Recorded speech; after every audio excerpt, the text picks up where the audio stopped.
Testing, 1, 2, 3. Testing, testing, 1, 2, 3. Cool. I think I can be heard.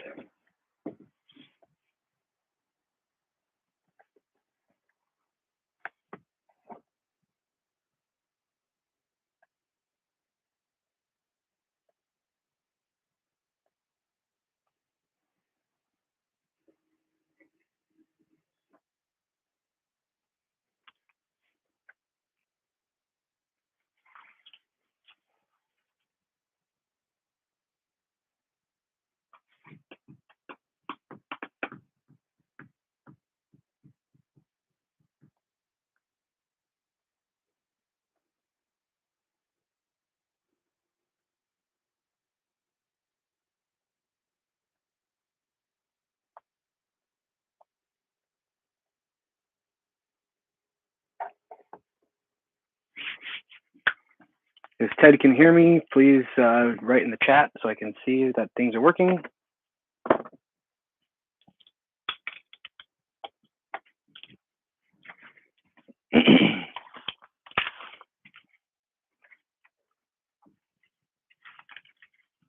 If Ted is here, that would be great.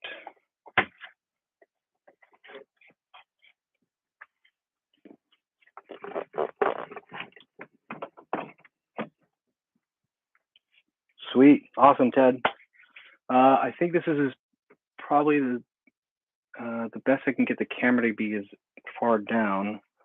I think this is all right. Yeah, this is fine. Cool, this is great.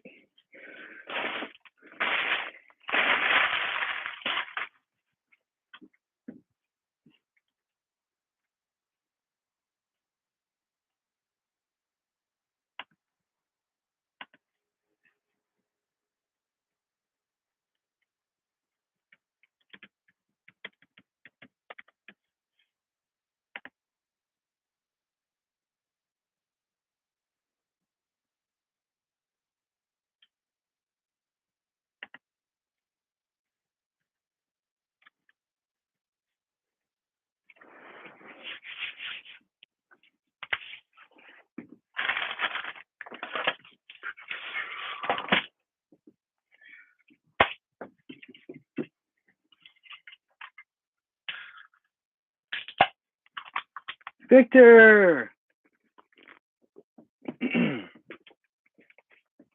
Awesome. So I am doing a bunch of assembly right now. Just finished these last night. These are the CamPac Hydra Shock for the 50-foot reefers. And so they're all sanded down. I got the screws in them, ready to go, and I just need to bag them up. I probably won't do any bagging today because that's just boring work. Honestly, this whole video, I'm gonna probably repeat it multiple times, is just to show people what I do. After things get printed, they come out with substructure on them, and then they are they got the little bumps on them. So I got to file those down. So I've got a couple different ways of doing that. A lot of people don't know that, excuse me, that in the past, for the last 4 years, I've been using pretty much a file just like this and hand filing every single one of these. It's a lot of work. So it's not just as easy as just pulling out the, hitting print on the printer and then pulling it out and putting it in a bag and shipping it out. We've got to file all these, and then we've got a myriad of screws. That's just one box.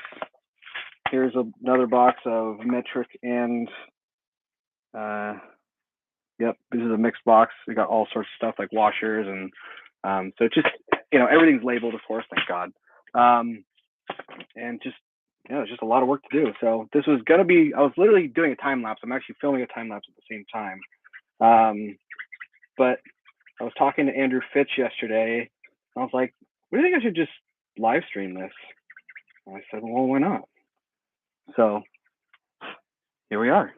This is not going to be an interesting video, but it's just going to be boring me doing stuff. But if people have questions, I'm going to do my best to look at the chat on my iPad. And yeah,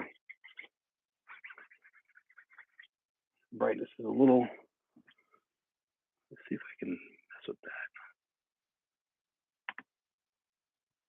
Nope.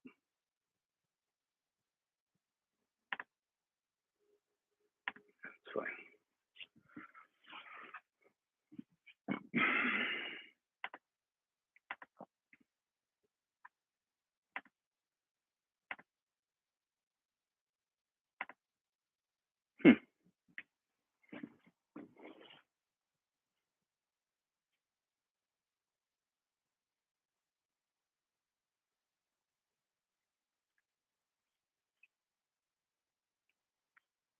Anyway, so we are, oh, just so some people can see, I mean, there's only one other person, it's Victor. Hey, Victor, this is, where'd it go? Here's the latest, yeah, man, my dad is my hero. He's always been my hero, and he is awesome. He kind of dumbs it down. He says, oh, all I do is just, Colin tells me to print this file, and all I do is hit print and wash it. Yeah, it seems like it's a little job, but it actually means a lot, because now that we moved the printing over to, now that we've moved the printing over to here, to the CamPac Railroad, Cameron Pacific Railroad headquarters, where the Garden Railroad is, because of baby, it's really convenient to have someone man the printer. Yeah, he comes every 6 hours, 7 hours, flips the print, starts the next one. But having it continue to run is everything. So yeah, I agree. It is a bigger is a big job, and he doesn't think so, but I appreciate all of his work. But yeah, so Victor, this is the GP60 coupler box. Our latest revision, we're hoping that it'll work. We're going to be sending one to Robbie. Hopefully Robbie will get on and see this. So if you tag Robbie on the Facebook group, please do, and tell him this is coming toward him. I just got to find the right screws. Yeah. Thanks, Ted. I know you used a bigger file, but I like to be able to feel every little bit and control. Now, for big stuff, like for instance, this flat side of the Bethgon, I will use this tile here with 320 grit, and since it's perfectly flat, I'll do a couple swipes here, feel it, do one more, check it out, and that's like almost done. And then I do go back with another file. I don't know. I mean, that's a good question. I can print one. It's just we're still in the testing phase, and we think we're done with the GP60. It's just we need to have another visit with Channing and at AML, and he'll see if we just want to make sure our last bit of modifications are dialed. And again, I want to shout out to Channing for including us in many different aspects of the GP60 development, not only with Ted, but with Greg Almassian. Ted and Greg Almassian had, gave some feedback to Bing and Channing regarding the GP60, and they took that feedback really well and implemented some things that we thought may need to be addressed. So shout out to AML for being super cool.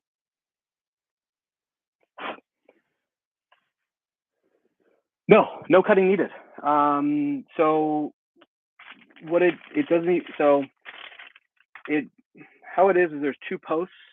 This is really hard to see because this light is so bright. I wonder if yeah.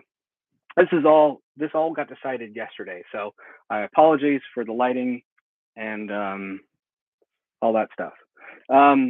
So there's two holes on the sides that they look like wings, and those connect to the chassis. And then there is a screw, threaded screw hole in the back for a 1-inch 256 screw, which depending if there is a if it has a different action, like if it's too low, this screw will help push it down and actually bring it back up. So it kind of cantilevers on this on these two wings, so it can be pulled up if the action is too low. It also helps it from dipping down. So no, it's just the plug.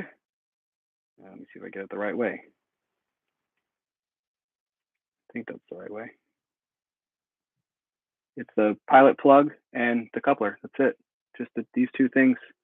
That's all you need. And of course the 907. So no, it will not need any cutting. If you look back at the GP60 video I made with Ted at Ted's house, you may see a glimpse of the revision 1 beta test of the GP60 coupler box. It might have been revision 2 on that locomotive. So yeah, if you go back to my YouTube video of me introducing or talking about the GP60 like about a year ago at Ted's, you'll get to see, you might, if you just scrub through the video, you might be able to see the GP60 coupler box. Pretty cool, in action.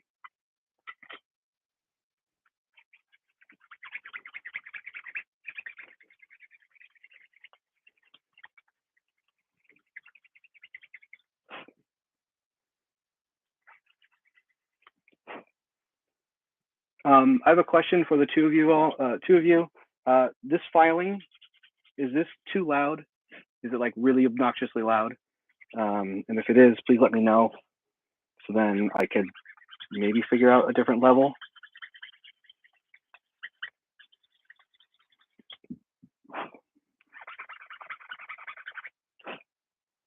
No? Okay, great. Thanks, Ted.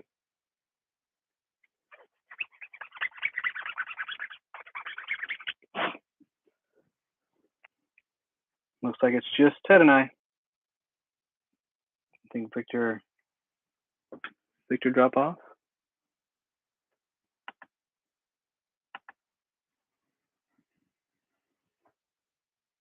Somebody dropped off.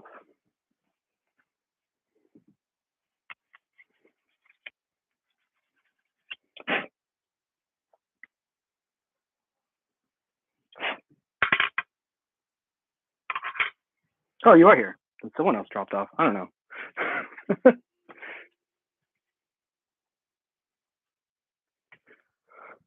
I wish I had like someone else with me, like Andrew Fitch. I'm calling you out to take part in a conversation, or I don't know. Would you think that like a Zoom call would be better next time if I just made a private link for the CamPac users and just how to hang out? Would that be something you'd be interested in? Just so there's like some back and forth conversation, not just me talking and my dog barking.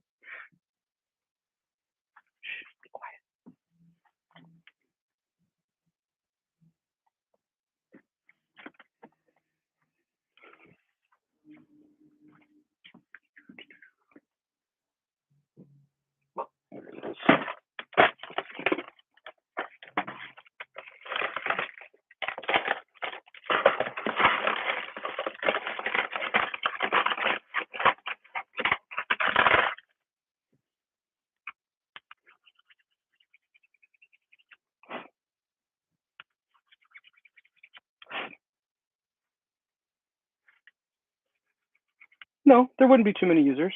I mean, I don't expect every single customer or user of CamPac to get on the Zoom call at the same time, because we've got people all over the world. But Zoom can handle lots.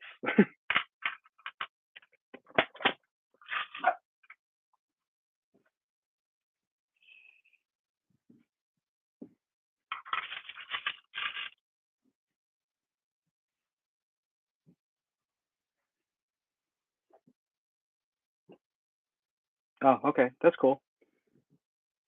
But like, do you think like if I had somebody else, kind of like how Andrew Fitch does his live stream, like if Andrew Fitch hosted us again, and this was just kind of a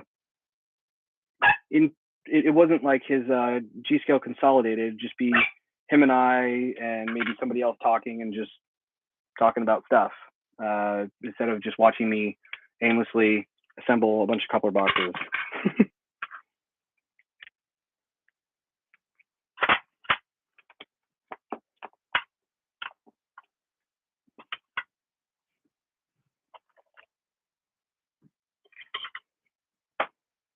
Zoom is 40 minutes free, correct?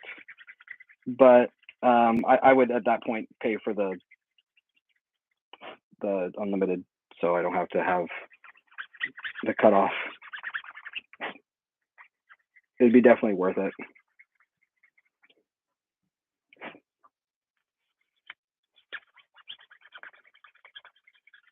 And it could be recorded.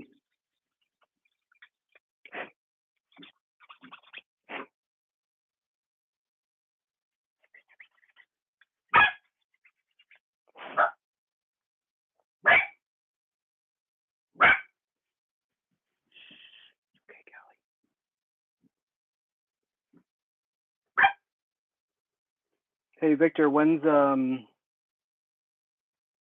are you guys getting your GP60s? You know? You still waiting on AML, I'm assuming?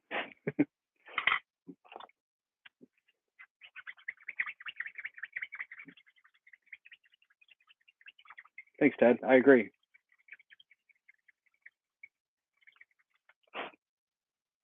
You got 4 people on here now. Who's on? Identify yourselves. Let's see. Nope. Guess I only see one person. I don't know who it is.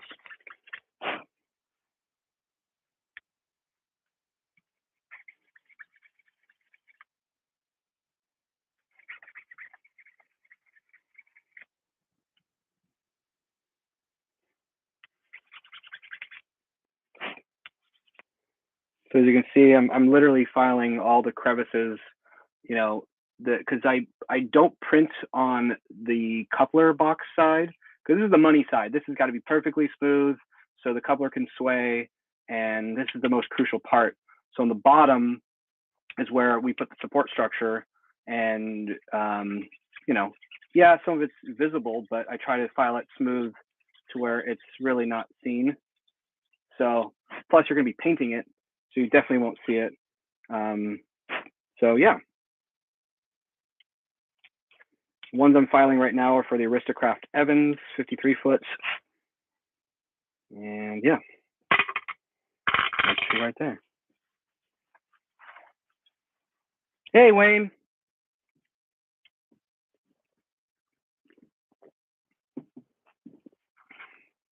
So I'm going to repeat myself. I'm going to sound like a broken record.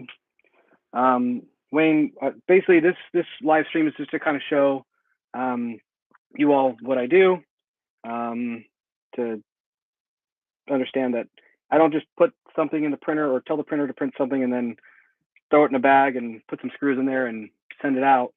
In the past, for the last 4 years, I was filing every single part by hand because there's a support structure on the bottom of the coupler boxes.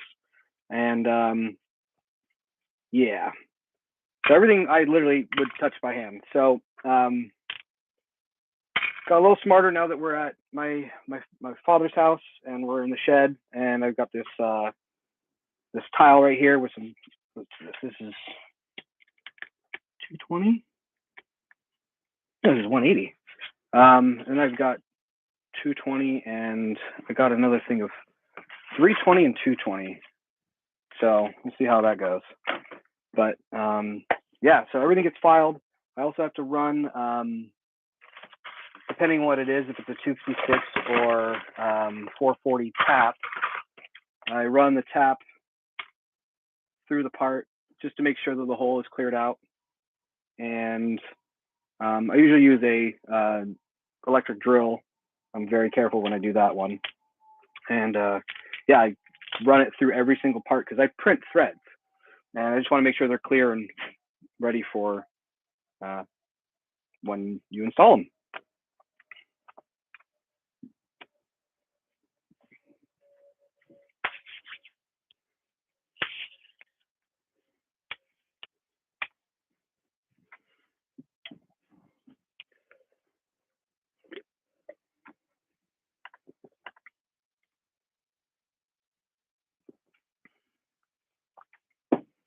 All right.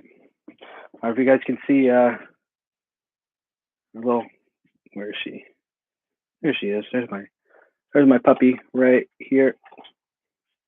Little year and a half old miniature dachshund. Her name is Callie. She's hanging out with Dad today while Mom and Trevor are out and about. Tuffy, you crazy bird. Wayne, do you have any questions or anything like that while I'm working away?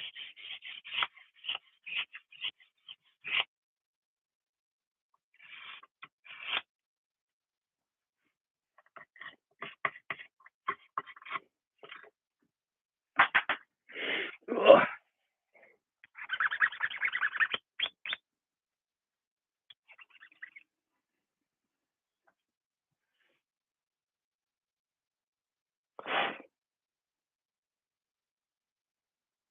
Oh yeah, I mean, my dad has been printing product while I've been away, and I've had little time to come over and do the finalizing of the product, and this is the finalizing part. And yeah, I don't want to subject my dad to, you know, not only printing but filing. But yeah.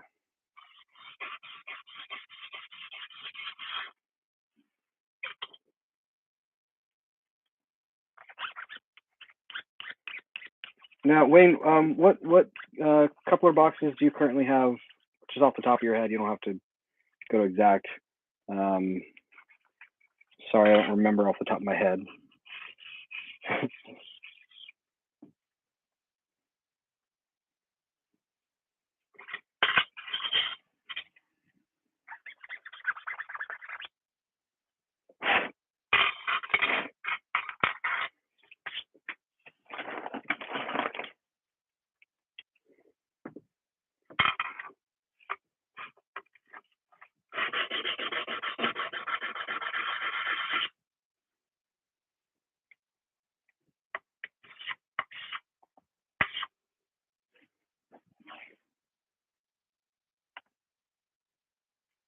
SD70, SD40, a couple streamline. Oh, nice. Yeah. Okay.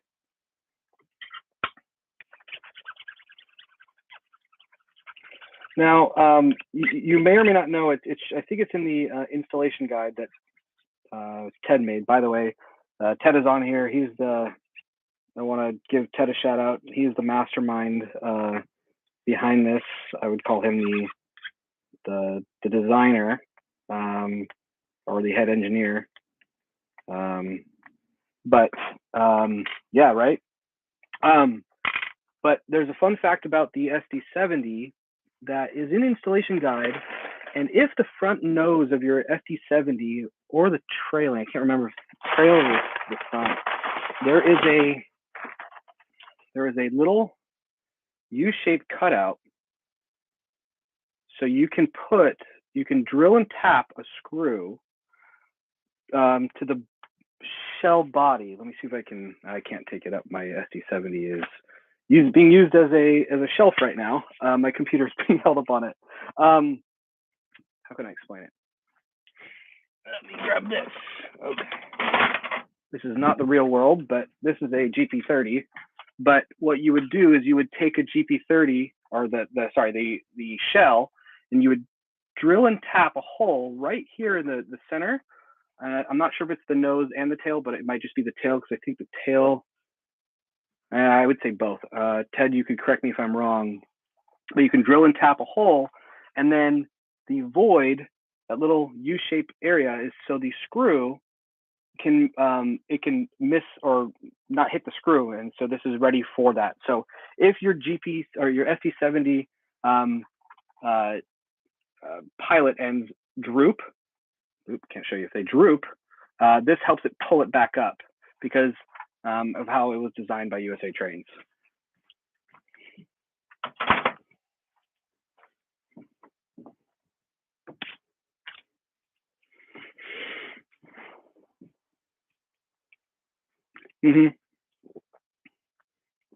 Thanks, Ted, for being the technical guide here. So yeah, it is the tail end of the locomotive. Yeah, so it has provisions for that if needed. I think I did it on mine, and I think on the ST70 installation guide, I think Ted said to use not a 256, it was something smaller. So you're going to need to drill and tap for that exact size. It is a little challenging, I would say, for me when I did it, but I've gotten a little bit better at doing some machine work. So yeah, that helps that ugly problem.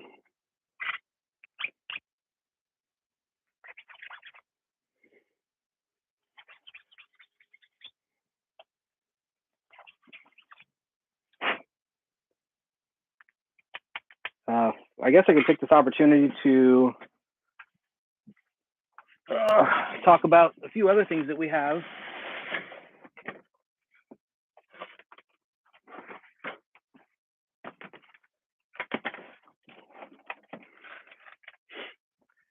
So they're not really advertised as much, but these are two items that are not 3D printed. Where is it? Okay. So, hey, there's Andrew. Mr. Pixabit, everyone. Okay, so 256 should work. All right. So two things I want to just show that we don't really advertise a lot, but these are what we call frog legs. These are for the number 6 turnout for Aristocraft switch, the large, super wide radius, not the 10-foot diameter one. And what this does is you insert this into the frog, and it helps some of the wheels, other non-Aristocraft wheels, from drooping and dipping too deep into the frog pocket, I would say. And so, so this is these are like $7. These are laser cut, and they're stainless steel, and then yeah, they're really, really beautiful, and they just drop right in. We dropped them in. We actually had an open house last weekend, and we're like, oh my God, we forgot to put these in the switches. And we put them in, and we noticed a difference of couplers or wheels not dropping in the pocket or the gap of the frog. And then another thing that we have that these are a very niche market thing, but these are the Datum Precision coupler boxes. These are outsourced. So these will work on Dash 9s, E8s, E9s, SD 45s, GP 40s, RS3s, RDC. Am I missing something, Ted? If I am, you can put it in the chat. But yeah, but these are designed direct fit. They're CNC aluminum. Some of them require modification to just the tail, so you may just need to cut off the tail. And I didn't know which locomotive it's for because we have different spacers for the applications. So, oh yeah, and right now Ted is working on a whole vignette about the RDC1 where he lowers it, and we might be creating a kit to lower your RDC. Yeah, it's a bit of a process, but it's it makes it look that much better, I think.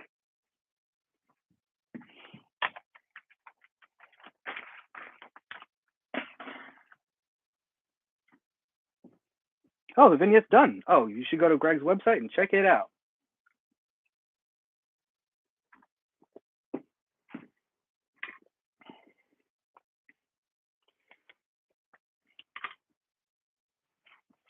We should really be doing this on stream.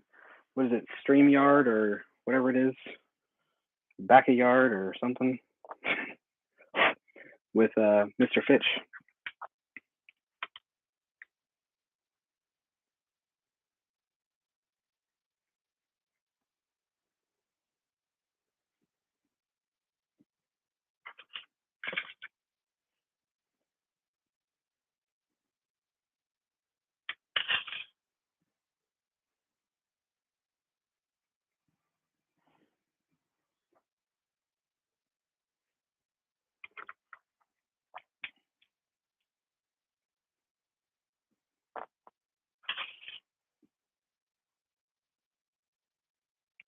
Hey, Andrew, you should tell Jonathan to hop on.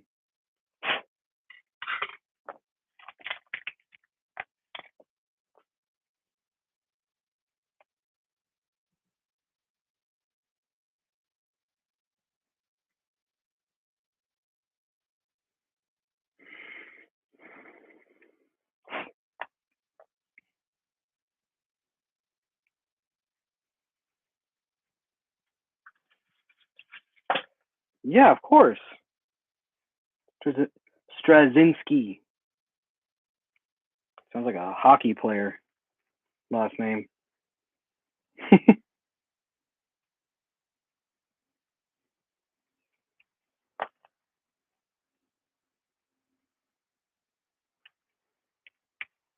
And Vinny and Nico. I don't even know if they're on the CamPac page. I think they are.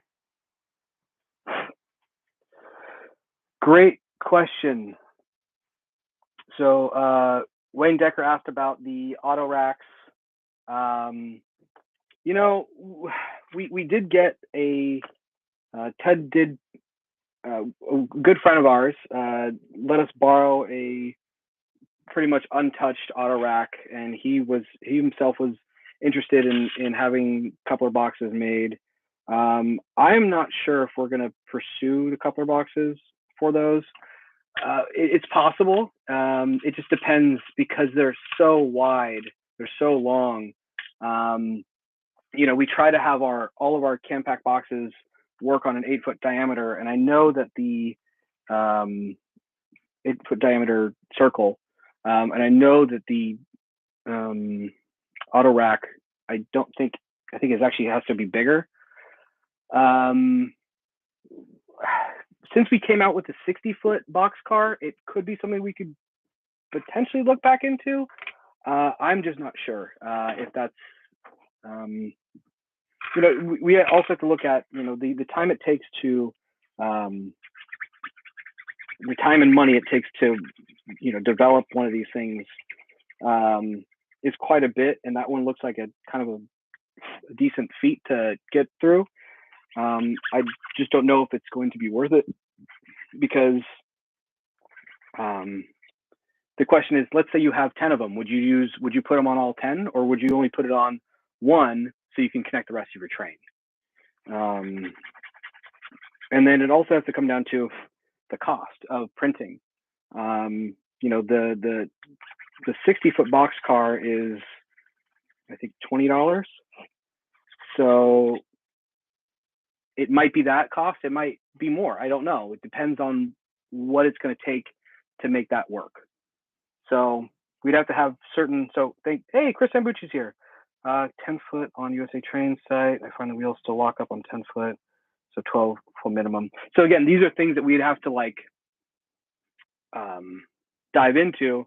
But then not only when we develop something, we have to test it. So we have to find more than just one specimen that we have, because who knows if, you know, Charlie Rowe had a different batch, and batch 1 was, you know, dialed in, but batch 2 had certain weird things to it, kind of like Aristocraft, why they had all these different revisions and they fixed certain things in the second batch. So we have to look into that. There's all these things that go into making a new product.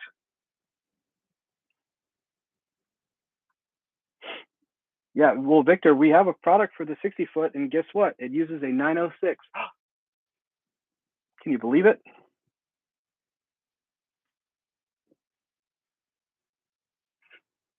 Yeah, I know you do need a SD40-2 because you got a new Conrail, or not you, new to you.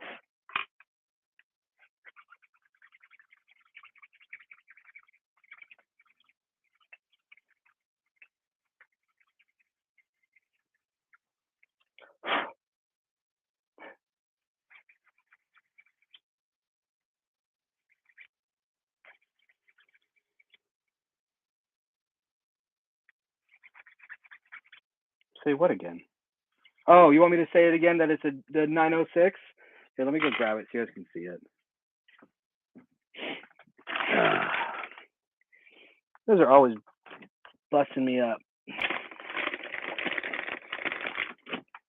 Where is that?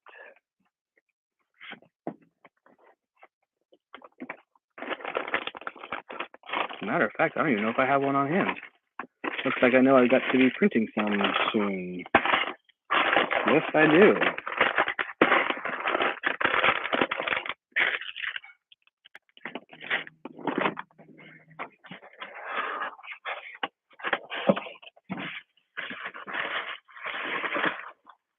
Wait, I might actually have some. There you go.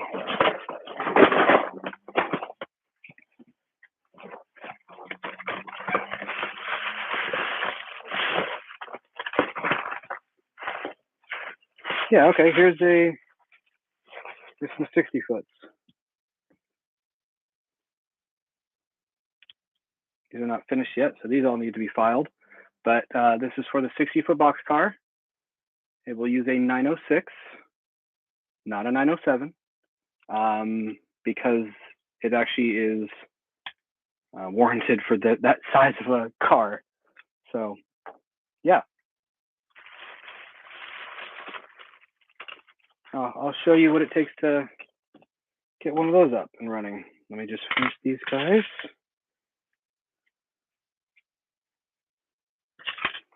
Yeah, I know you. Yeah, 906. I know it's a thing. Ted, how did we come to making this a 906? Was it just that it was not feasible to do a 907 for the 60 foot? You think?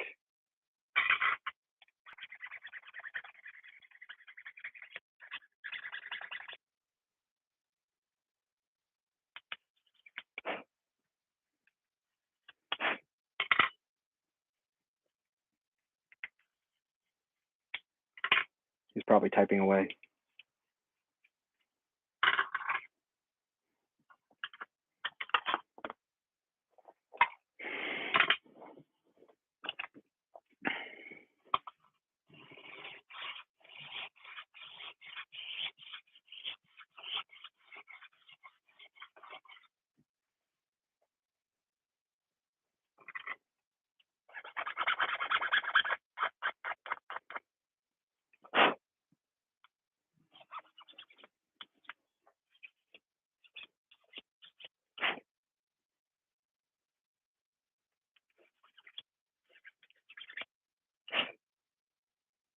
So that's filing the lid.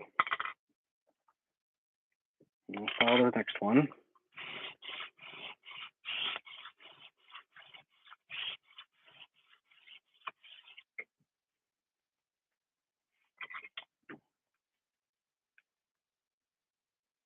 Yeah, okay.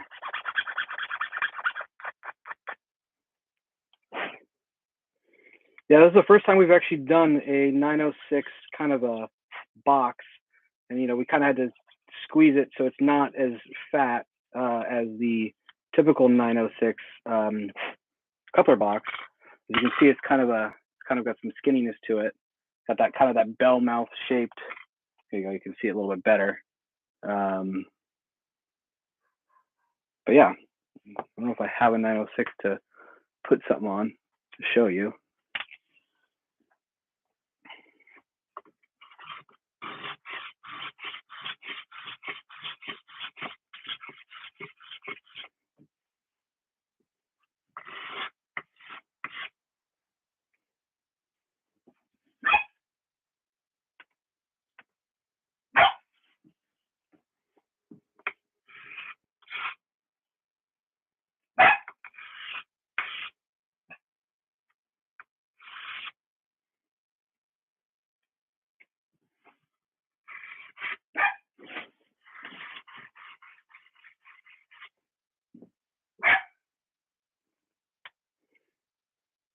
And how would you describe? Why would you say that the improved shape? Is it because it it does it allows movement for wheels, or what is the? Is it just because there's a bunch of wasted square space on the rectangular space? Just removing that, kind of slimming it down, and not taking away its action or its movement. Ted?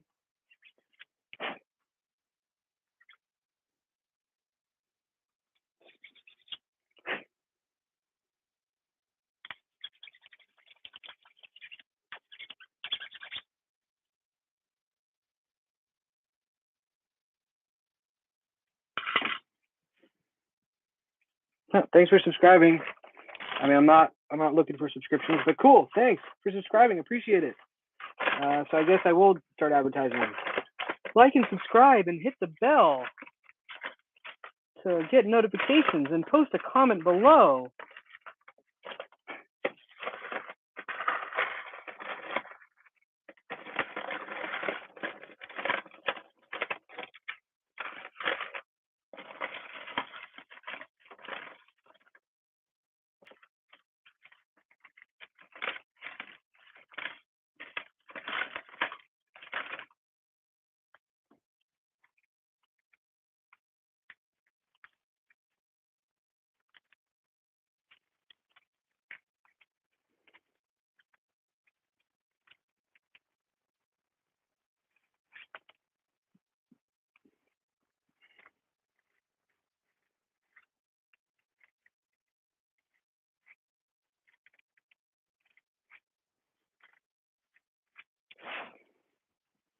Hey, Cody, what's going on?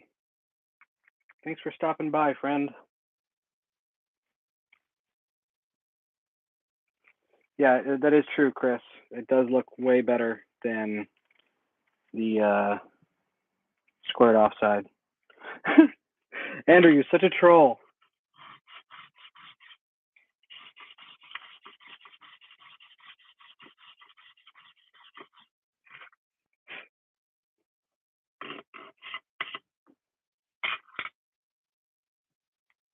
Nice.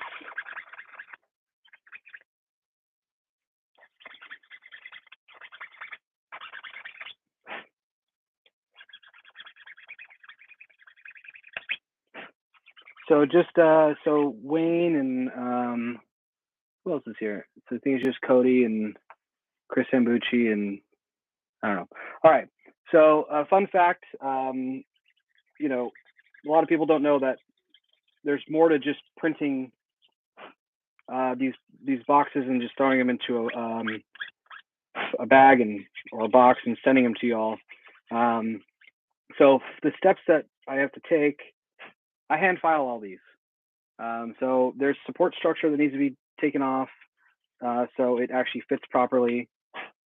And then I also run a tap through all the screw holes to make sure that they are free, not being blocked by any resin that was improperly cured, or resin that was sitting in the holes and they got cured. So I will run a tap just to not tap it, because I've actually print threads. I just run it through just to make sure that a screw will go through freely. So if I send it to you and it doesn't go through, I don't want you to try and, I don't know, try and do something that will make it worse or break it. So yeah, so I run a tap through all these. So for instance, I'm just about to complete 1/2 of a 60 foot. I got to pull up my sheet here, and I got to figure out what screws go to what.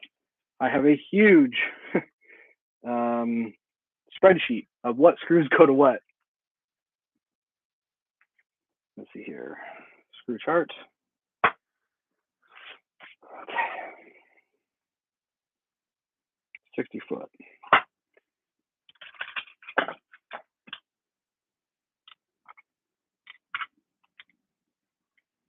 So I do a test fit to make sure that it fits in there.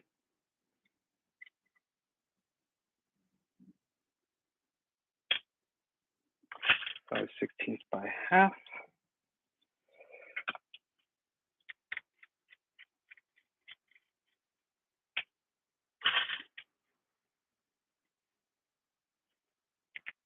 Here's the other 5/16 by half.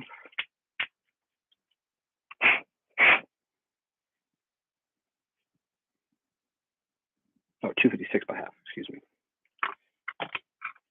So that's one coupler box. And of course, there's other screws that go with it. There's the M3 course. Let's see where they are. I believe they have boxes of screws. 3, where is it? We have another container full of screws.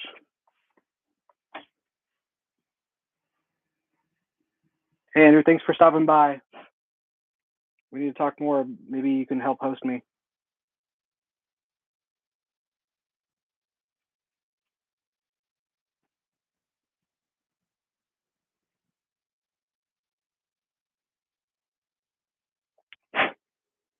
I'm going to call out what Ted was just saying.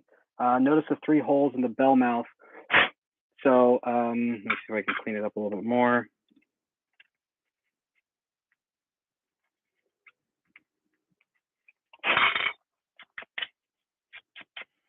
So he's talking about these 3 holes right here in the middle, right there.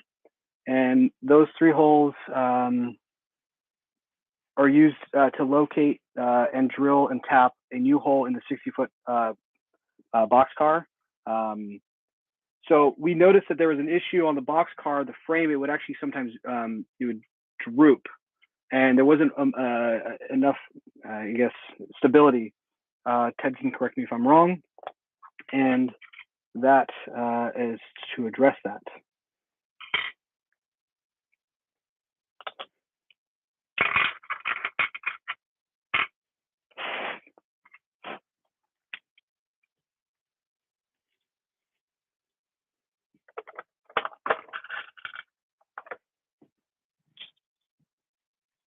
Hey, have a great barbecue.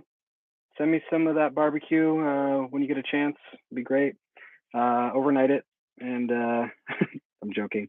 And I hope you have a great 4th of July, and we'll be sending out CamPac boxes soon. Excited.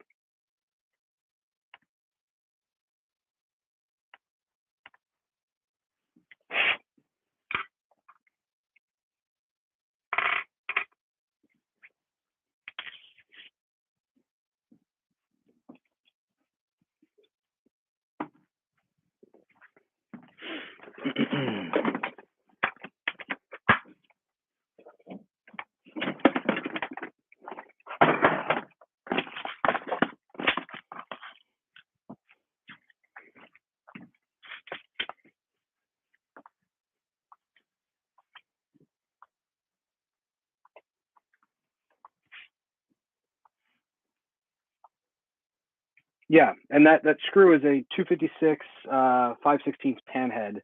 You only need one, and if you mess up or something like that, that's why we have the other ones. Or if it just doesn't grab, I think that's why we have the other ones.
Good call out, Ted.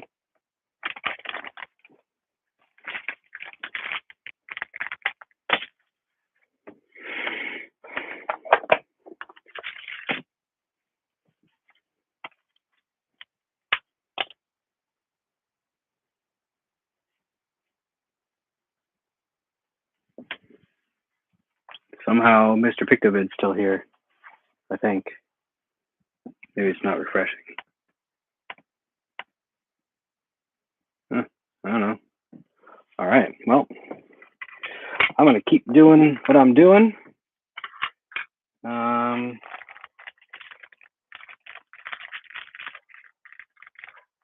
Yeah.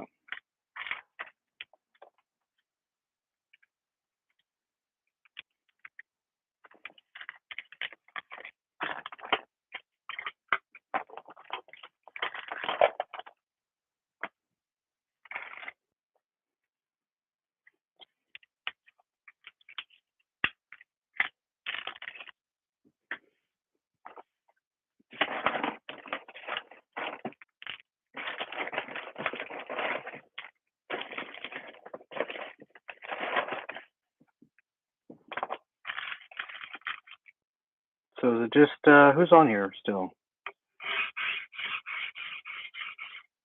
I know Ted's on here. Ted, you don't have to say anything.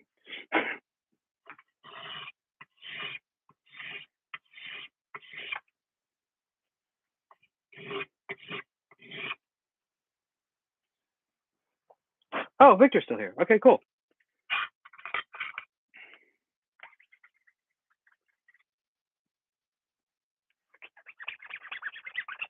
So Victor, is there any CamPac boxes that you'd be interested in seeing that we don't already make?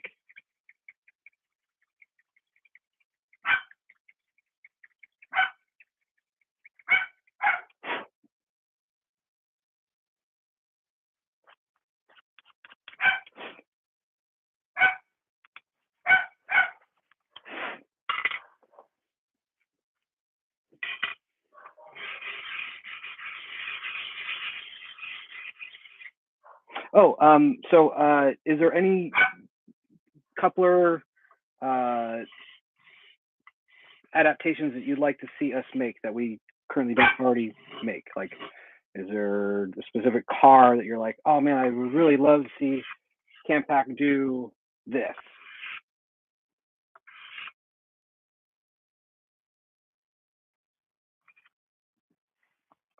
Oh, hey, have that discussion, baby.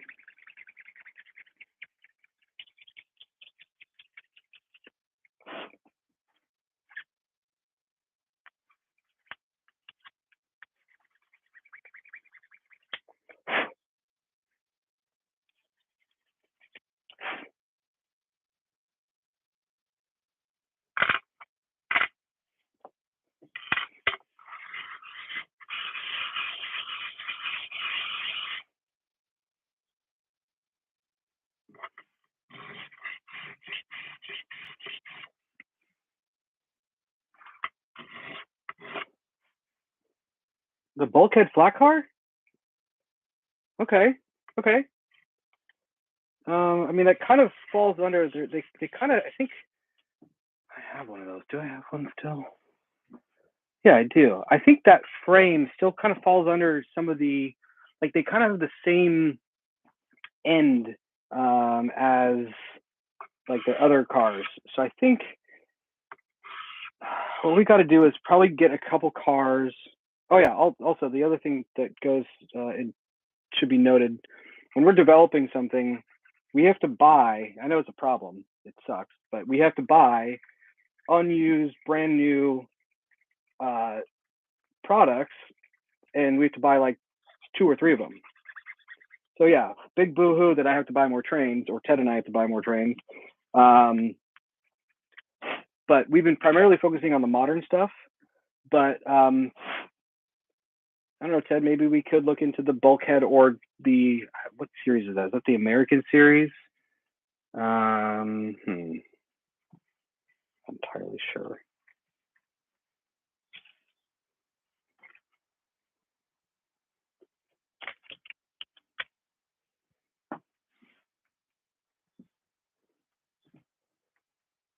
I don't know. We probably have to look at the website.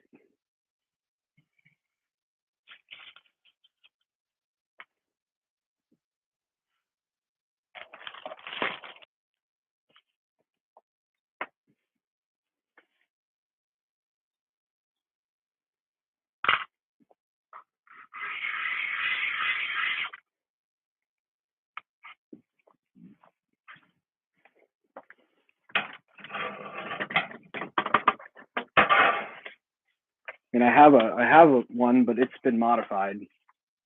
It's okay. Thanks, Chris. Yeah, so it is the American series. I mean, this one's just got a fat block in here that I think I got this before. Yeah, I think I got this. This was already done before I got this. I bought it like this at a used. But it's just got a fat block in there, and then, but it's using an offset coupler, which I don't like. So there would be some cutting out potentially. Yeah.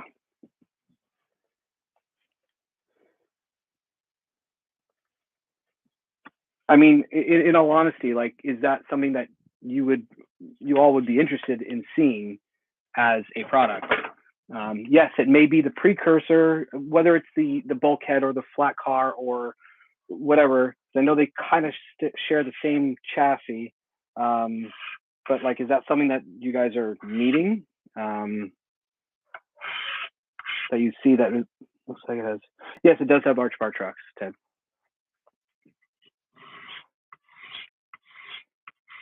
And like, what at what extent would you go to having this car with the CamPac box? Like, let's say Ted realizes the car sits way too high, and we have to lower it. Is that something that you would consider, or would you consider doing a truck swap on it? Swapping out the trucks. I'm just trying to think of all the things that we essentially do.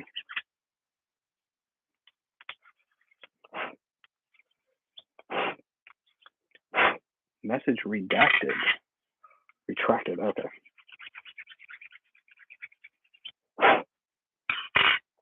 Throw Katie trucks on it.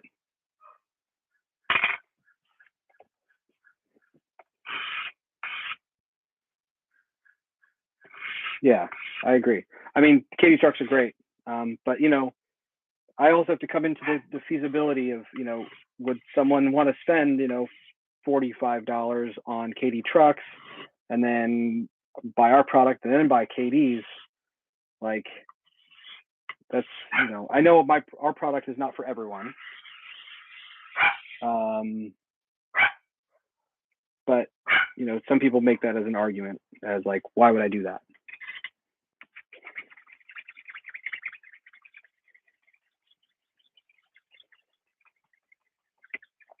So we don't want to advertise Ted's services in any way, and I'm not doing that.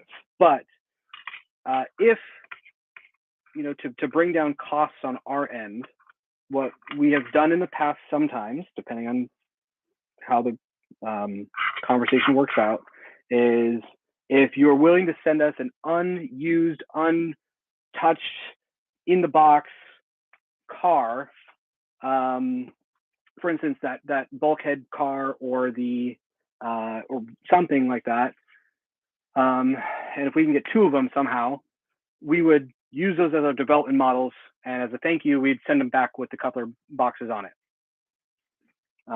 Now, turnaround time, that is way open, and that is not, there should be no expectations for that. So,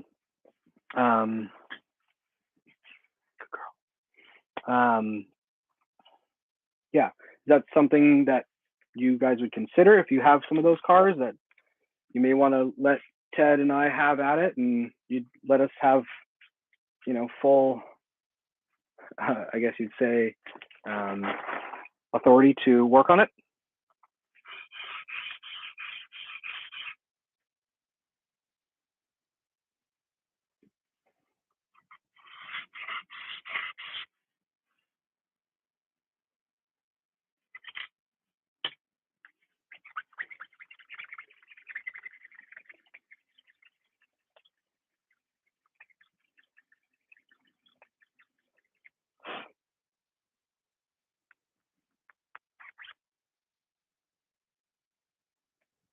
Nice, yeah.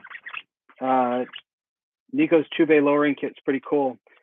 We don't really advertise it, but Ted and I made a coupler box for Nico's tube kit, I think. Is that right, Ted?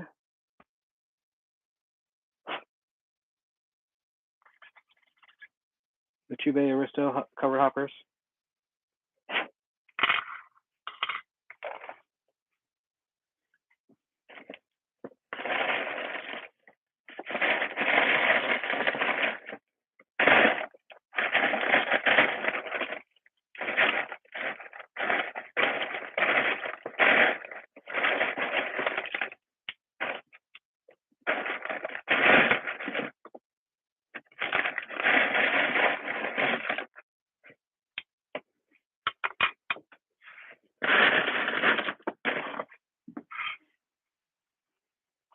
Yeah, so we did make we don't advertise it really, but we make a 907 coupler box for Nico's Tube covered hopper lowering bolster or lowering kit. Again, it's not advertised at all. It's pretty cool.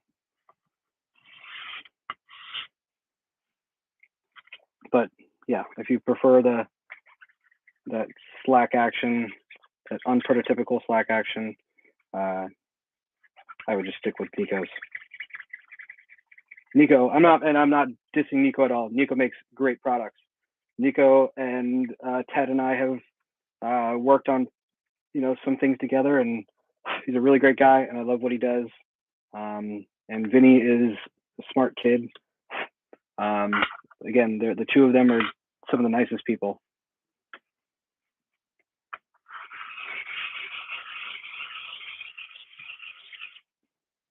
I mean, you don't have to have one, Chris. We literally made it.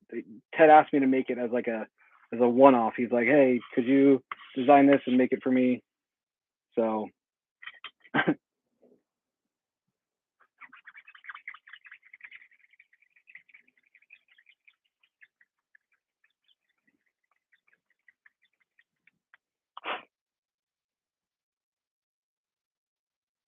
no, you don't need it. I don't think. But again, Chris, you gotta think about.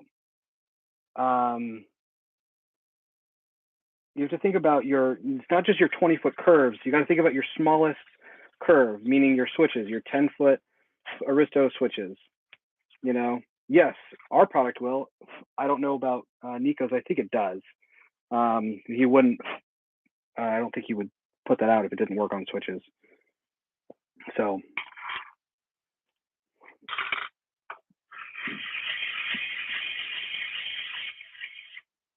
What articulated trash car?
Chris, what are you talking about? An articulated trash car?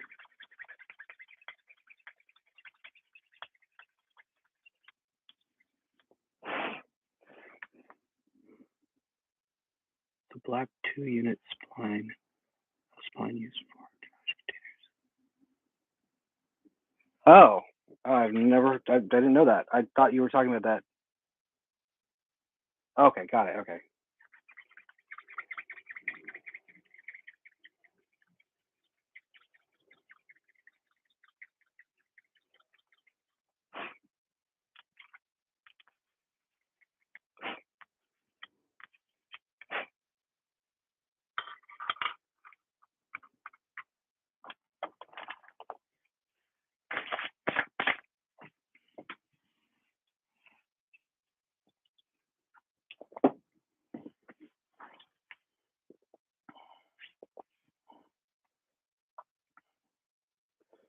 What about it?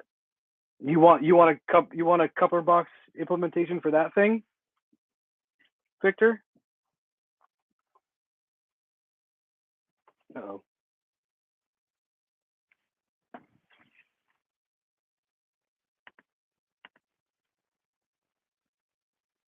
Test, test, 1, 2. Can you all hear me? Okay. Hope I didn't mess something up.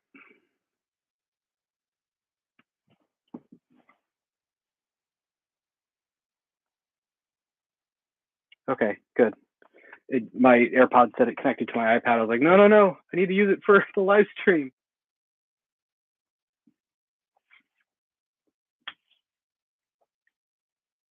Okay, great. Thanks, Ted.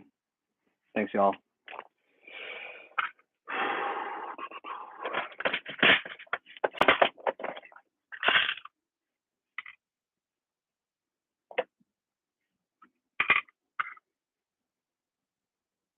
Oh, here's a question I have for Chris and Victor.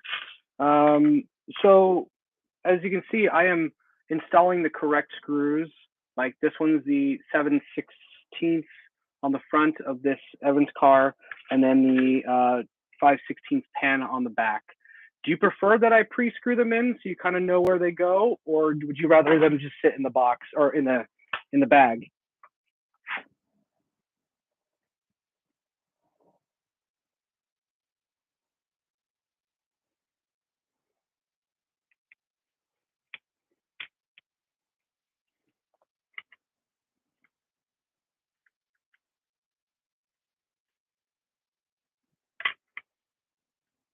Chris Sambucci, are you trolling us right now?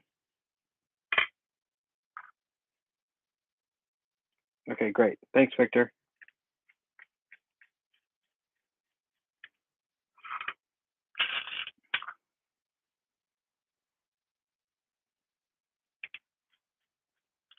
Now, Victor, on the installation guides, you may or you should see that we show what screws go where. Yeah, but also in the assembly, the instructions, they show what size they are. Now, some of them are very similar. So, like for instance, 3/8 could be the front, and the 5/16 could be the back, and they could be both the pan or flatheads.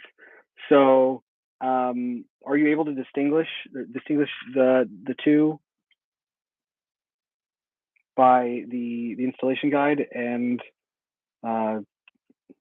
also by seeing it screwed in?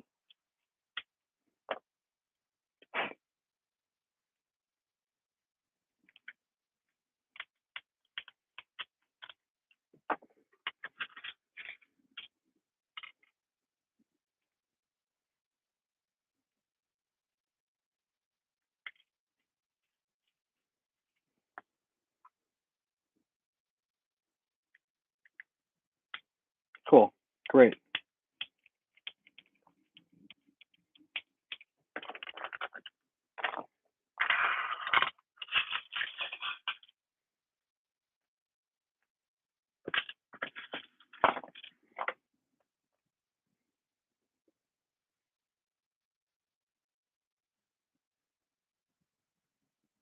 Yeah, I mean, of course, it takes away the guesswork. I totally agree. But like, um, having to screw these in does take more time for my assembly. So it's fine. Sometimes I'll have my wife, Sarah, who's amazing. We'll just sit and watch a TV show, and I'll tell her what screws to put in to what parts of the coupler boxes, and she just does it. And she'll also assemble those little baggies of screws for the locomotives and stuff. So yeah, while we're just sitting doing not much. So, but like today, I'm kind of assembling them as is, so you can kind of see what I'm up to.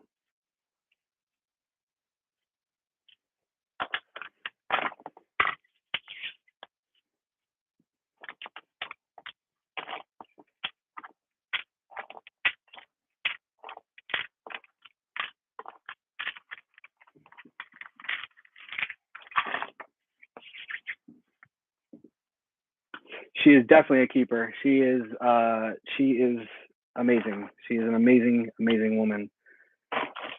I'm so blessed she sticks around with me. I don't know what I don't know if she's got something wrong with her eyesight or something, but I don't know. I guess it lucked out.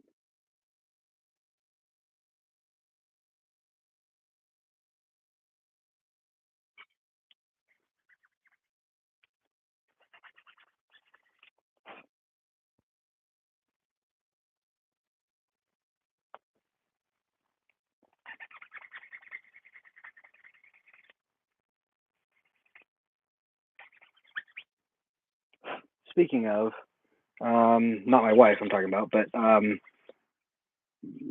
Victor and Chris, I want to just make sure I don't let down the fact of Ted and his brilliance. I just want to give him a shout out. Ted, your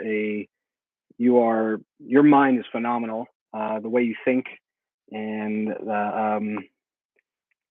the way you do things is incredible, and you've helped so many people, not just with CamPac Box stuff, but just with your vignettes. And I commend you, and I just think it's amazing what you do. So big shout out to Ted.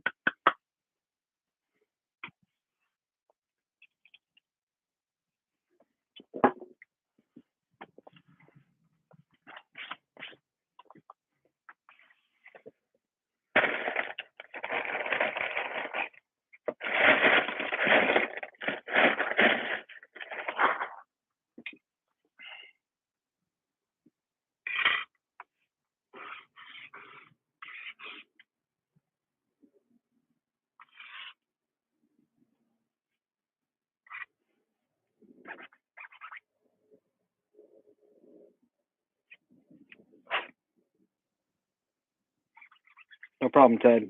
You don't even have to say thank you. Again, CamPac Box would not be CamPac Box without Ted and I meeting and yeah, yes, it is a team effort, Victor, but man, just the way that we've just started going on just all these different adaptations is just crazy. It all started with the GP38-2 because I was trying to I asked him about datum precision coupler boxes.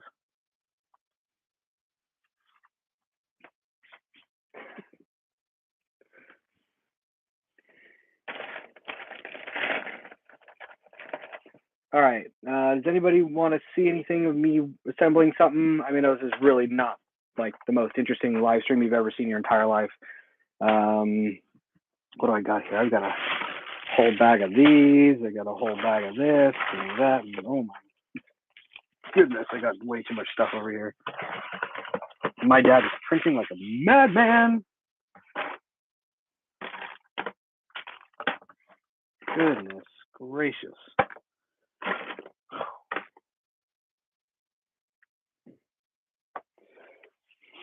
Hey, Chris Ambucci and Victor, if you guys are on the Facebook group,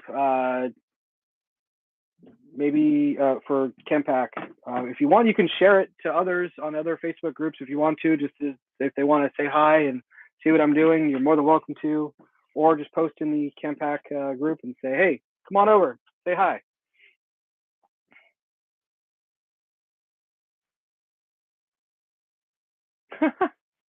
Nice, Chris.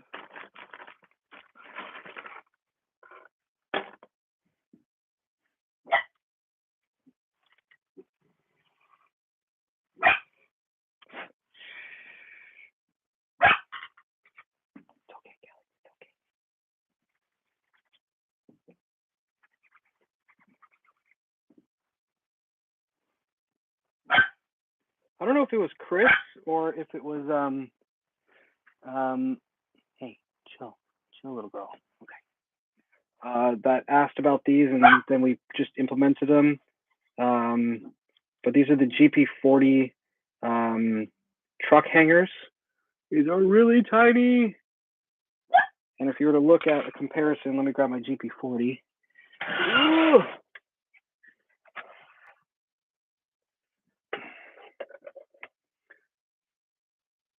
There's the original, and there's the replacement. Pretty good, yeah?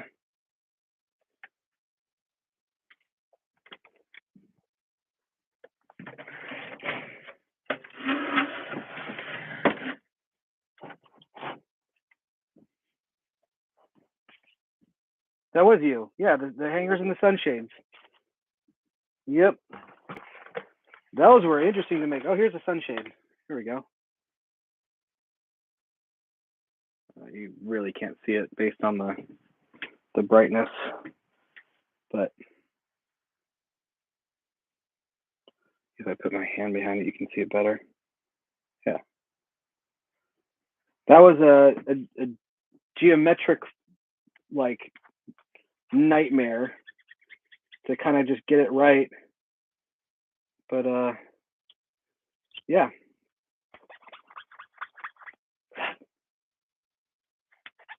I sell them, I think, with and without the post, Ted. I can't remember what we decided on.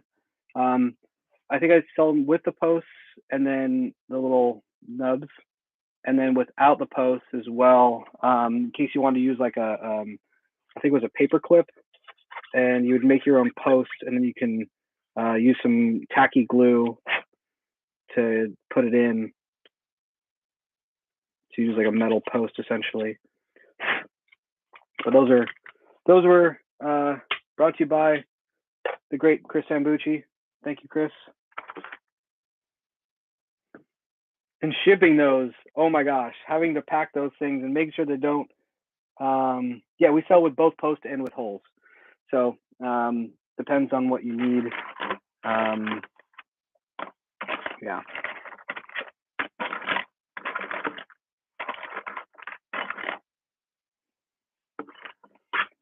And to show you, we went through many different revisions. Like, you know, we were trying to get the curvature right in the bottom. You know, this one was like too square in the bottom comparison to, let me show you this guy, which is rounded. Put my hand behind it. So yeah, you can see on this side is the more squared off bottom, and then this side is more rounded on the bottom. And then I don't remember what we did. But yeah, so these are some of the development pieces. I think all right, Victor, take care, man.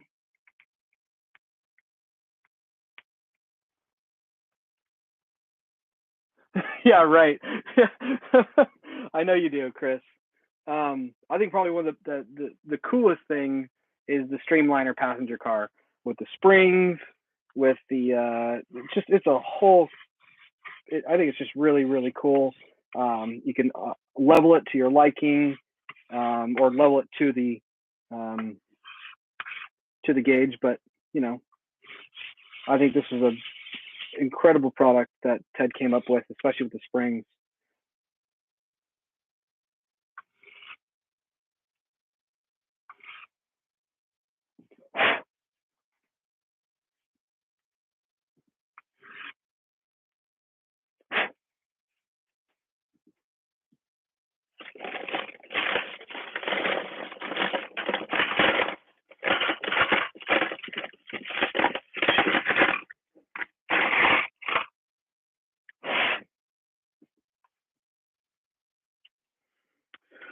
So Ted, take note of you know, some of the cars that Victor brought up.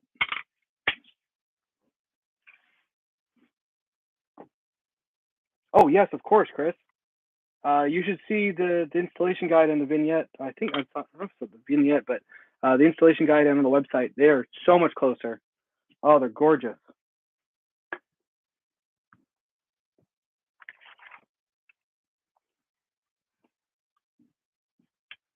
I don't have any streamliners myself. Ted has got a bunch of them, but yeah, Ted, you could probably vouch for this one.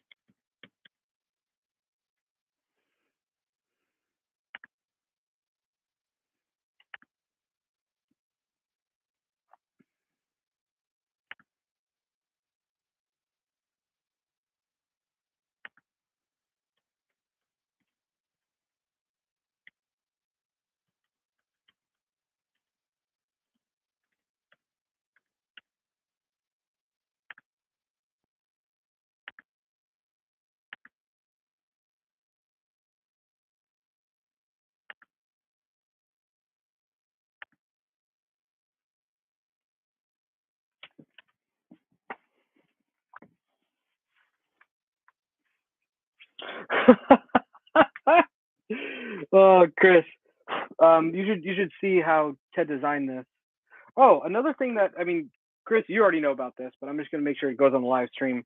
Um, so if you have a early version of any of the AML, I think Bethgon, PS4750s, and the High Cubes, there is a known issue with the trucks where they pigeon toe, and I have actually machined.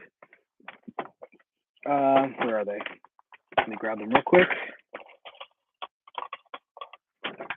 These are made on a very, very nice metal bender. Where's the stream? I can't see anything. There we are. I've machined beautiful inserts. I sell these for $2 a pair. So they'll do for one truck. They are made out of brass. They sit inside the truck and they help prevent the truck from pigeon toeing, and they bring them out so they actually are normally straight. How can I show you? Aha, here we are. Here's an AML High Cube, and they have the brass pieces on. Now, you're more than welcome to make them yourself. Ted has it online on his vignette to show you how what to do, how to cut it. But these are laser cut pieces, and then used on a very, very beautiful, amazing machine that does bends. I only have a limited number of these, but yeah, so this fits right in here and makes the trucks actually have their proper spacing so they don't bind up. I know Chris has some. Yep, side braid pigeon toes.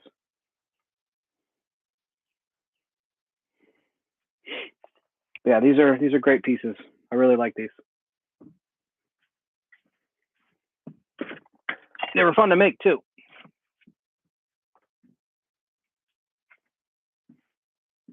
But yeah, going back, Chris, these Streamliner passenger car boxes, you can actually, there's a set screw for both sides, and you can actually set it to the right height. So if your car, for whatever reason, is not perfectly level or whatever reason, you have the ability to change its action as well as make it higher or lower depending on your KD gauge.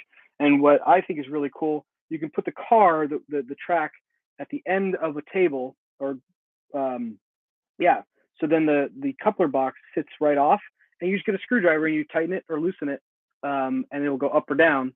And then you can bring it back, put the KD gauge back on the track, and see if it's perfectly level. So you can really dial it in. And we use a, I think it's a M2.5. I think it's either a 10 mil or an 8 mil. So it's got a fine adjustment to it.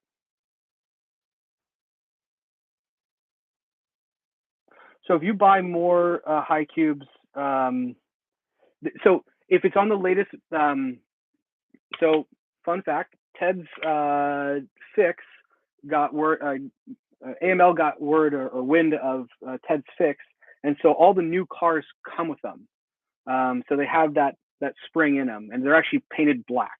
I don't know what metal they're using, but yeah, if it doesn't have it, you just reach out to me, and I'll help you out.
I should have. Wait, Chris, you're the one who asked about the Aristo Tube. I've got a pair right here. These are think I made a second set for Ted.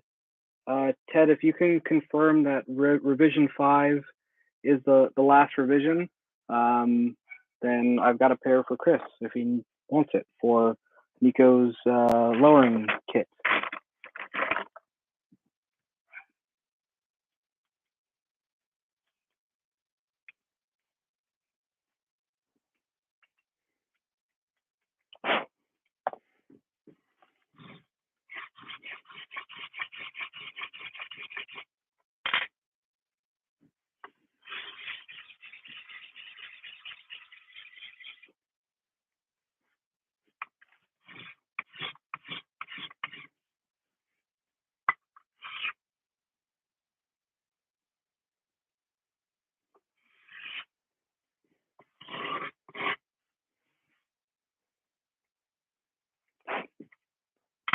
Now, if you can see this, there is so much detail in here on the back end, so it will fit.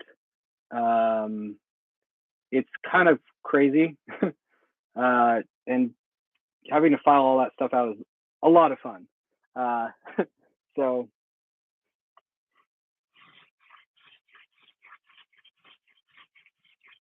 yeah.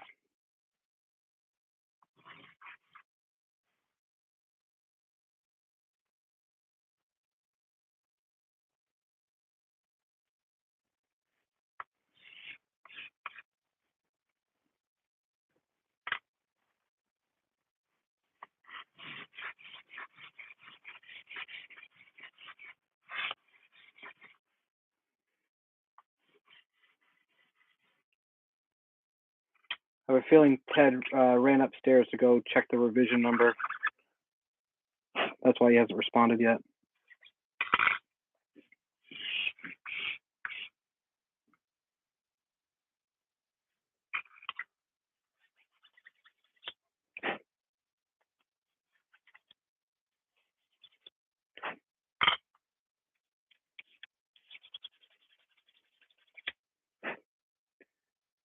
But yeah, it is. But it's actually a little bit. It's a little bit. It's got some more walls to it, so it's a little bit crazier. But you know, it still's got the front mouth that's it's kind of big and tall. Looks pretty good. But you know, just so you know, every coupler box you've ordered, Chris, I hand file. So that's what goes into this. I literally sit here. I would normally sit outside and be on like a lawn, not a lawn chair, but like an outdoor chair, and I'd be covered in white dust. But now that we're in a workshop or shed now, it makes things a little bit easier, but it's still time consuming.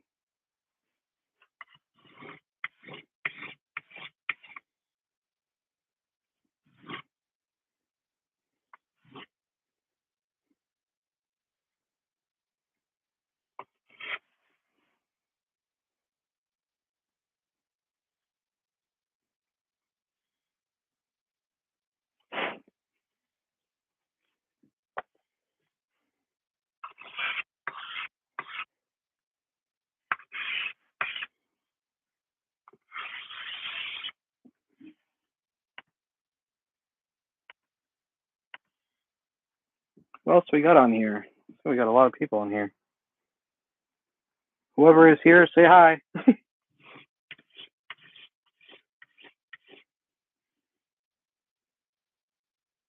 Thanks for watching. Just making CamPac boxes here.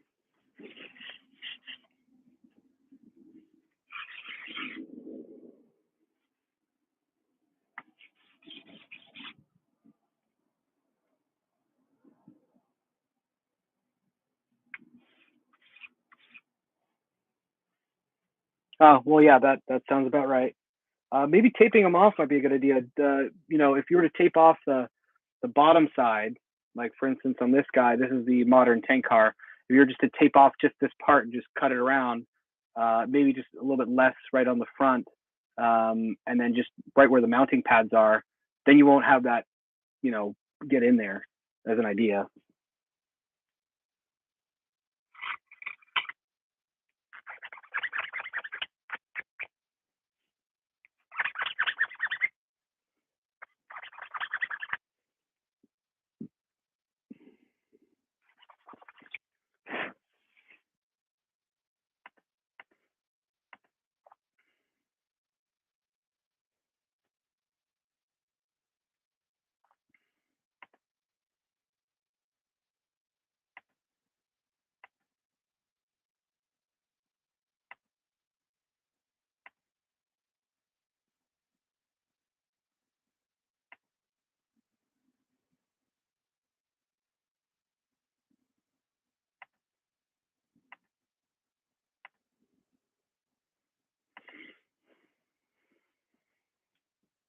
All right, well, it's still here. Sorry, I was just looking at something on the computer. Probably be on here for another half an hour. I don't know. If more people come on, great. If we don't, well, that's that. Wasn't really expecting much from this live stream. It was just a spur of the moment thing to do. And I thought, why not?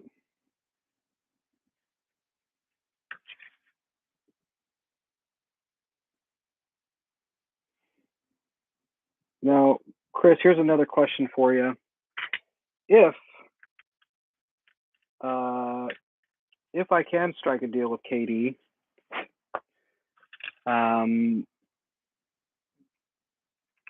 if the prices for my products got raised for, I don't know how much more, and they included the couplers and springs and lid, would you pay?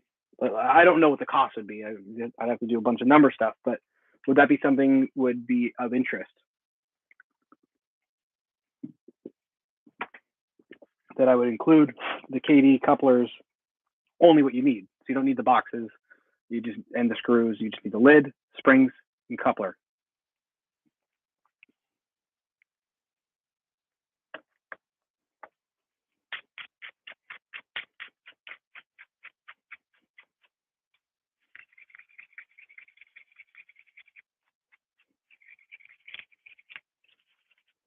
So Ted did drop off, so he could go. You probably went and go looked at the car, didn't you?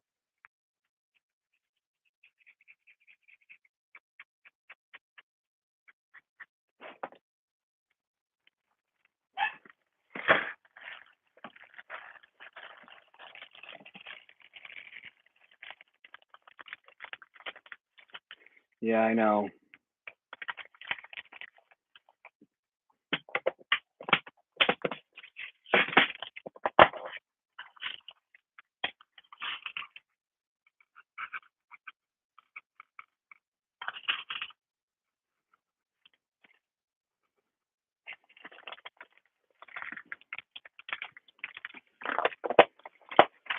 Well, maybe I got to start getting the conversation with Katie. I don't know how it's going to work, but hey, it's always worth starting somewhere, right?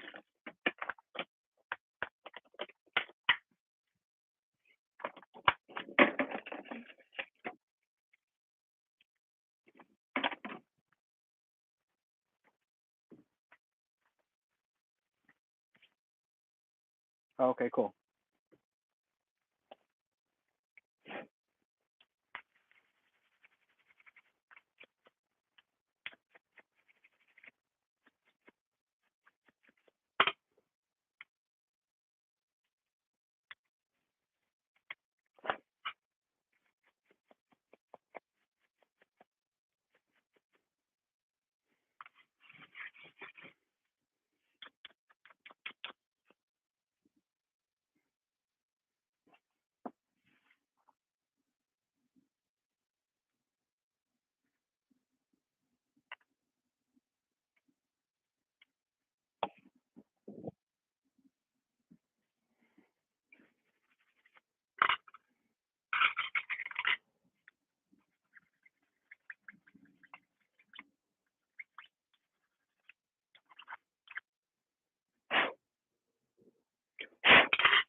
Got somebody else here. Who else is here?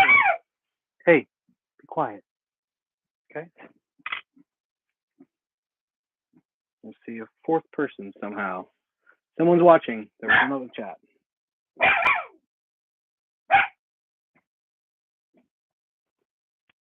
Cool it.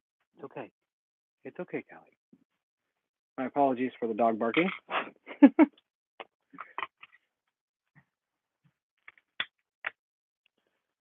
You added the $7 or $8 that 907 goes for. Finally got what I needed. Okay, so I get it. Because now you're just stuck with a bunch of 907 coupler boxes that you don't know what to do with because they're not useful.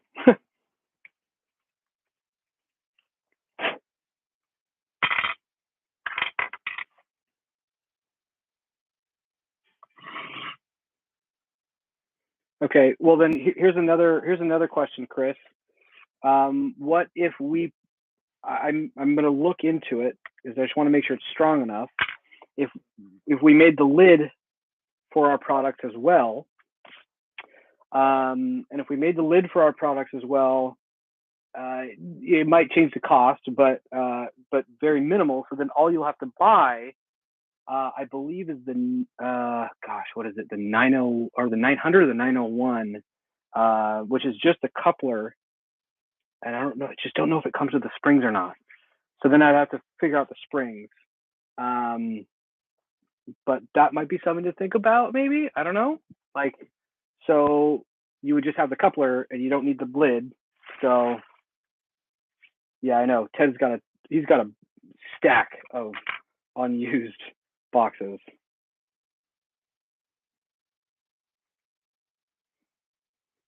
$901, great. But fun fact, Chris, when we would develop some things, sometimes Ted would use a the coupler box from KD to modify to kind of do like a mock-up. And then eventually, that was toward the beginning of when we were doing CamPac Box. But then later on, he would use like a revision of a certain box. You go, the USA Trains Streamliner or the heavyweight, maybe I'll try that on the heavyweight passenger car, and then we'll see how we can modify it. Or that's how we started doing things. If I go to his workshop, you'd see everything's documented, everything is labeled, and everything. He's very organized. And you would see like some coupler boxes that have been modified, and then he would use them as his drawings to send me, and he goes, all right, this is what I want it to look like. It's really, really cool. But he would, at the beginning, we would use the KD coupler boxes modified.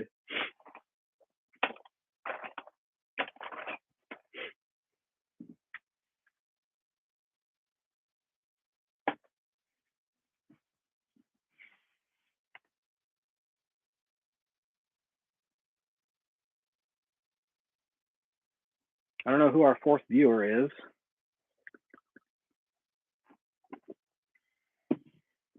But cool.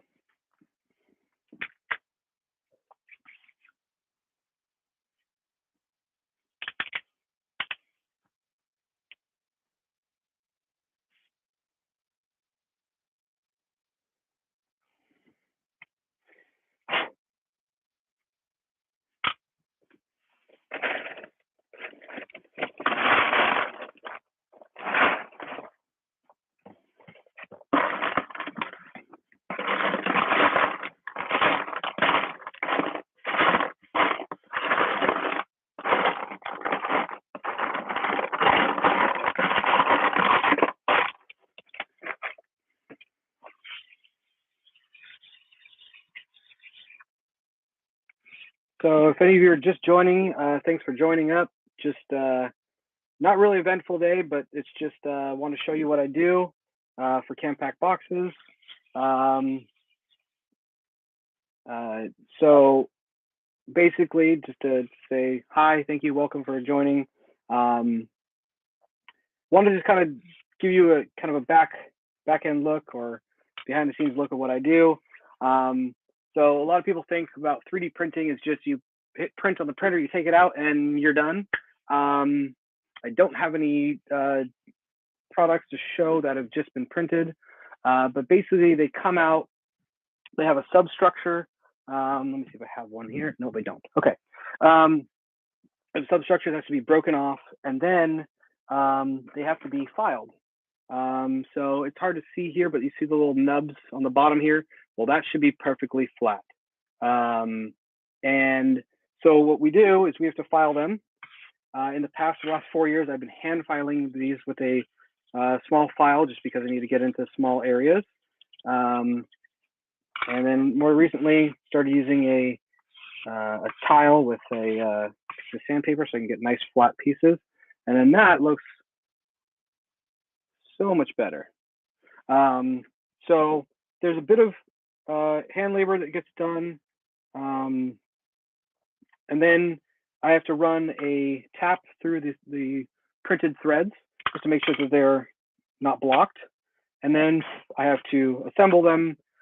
And what I mean by assemble, I've got just a ton of screws for different adaptations that have to be assembled, packed, and then shipped out. But yeah, who are the two others? We've got Mikey 45013 and Dave's Trains and Automobiles. Hi, I don't know who you are, but what's up? Thanks for joining. My apologies for my year-and-a-half-old puppy. She is thinking she's a very big guard dog. Oh, we got 6 people here now. Wow, I guess I'll stay on for a little longer.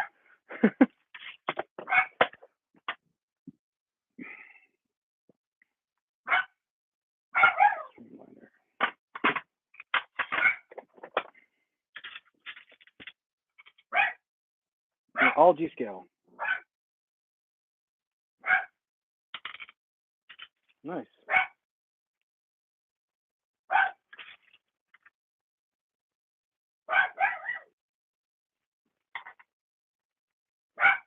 Well, thanks for stopping by, Dave's Trains and Automobiles. I don't know if you have any CamPac boxes, but yeah, if you've ever heard of my products, they're not just mine. These are also designed by the great, all famous Ted Descaris.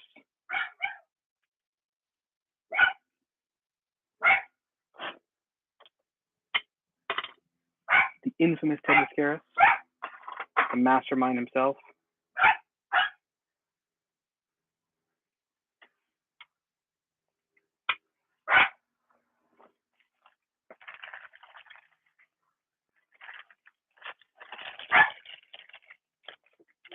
And so just to show you what I do, I mean, we have to let's assemble the coupler boxes, file them down, bag them, put all the pieces in there, make sure they're all there. And for instance, this one, which is unique, the Streamliner passenger car comes with these conical springs, and they look like a cone. Very hard to see. And yeah.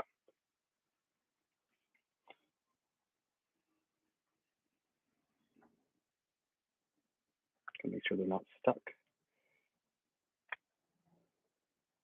Move on to the next one.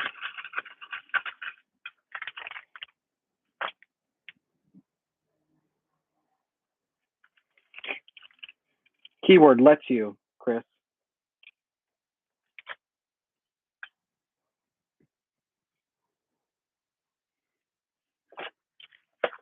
Oh, and they don't not only come with screws, but sometimes they may need an appropriate washer or spacer. So, for instance, on the smooth side or USA Train Streamliner passenger car, we come with these 2 3mm spacers to replace the original spacers, which I think are too short or too tall. I can't remember. And then what else do they need? M2.5 by 8mm. That's cool. Here we are, M2.5 by 8. Now, it's not normally this messy in here. I've been pulling out things to show people here and there. So that's why it looks like what it looks like. But that's a Streamliner passenger car kit. What else? Dave's Trains and Automobiles. Have you heard of our products? And same with, like, clearly Mikey has, this might be, I don't know if it's Mike Bullock. I don't know who it is. It'd be Mike Bush. It could be, oh gosh, who did I message on Facebook?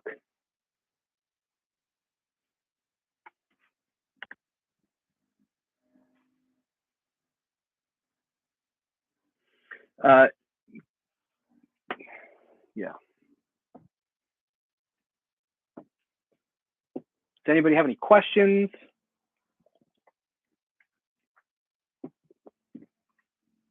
Questions, comments, or concerns?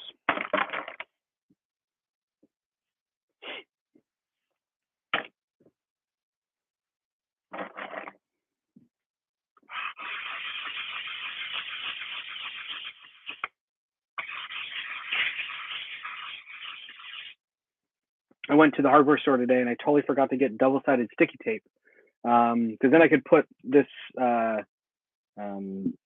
sandpaper down on, and this part won't come up. It'll be a lot more desirable. Hey, oh my gosh, oh my gosh. So we have, I hate to pronounce your name wrong. If you could send to me the phonetic spelling, that'd be great. I hate butchering people's names.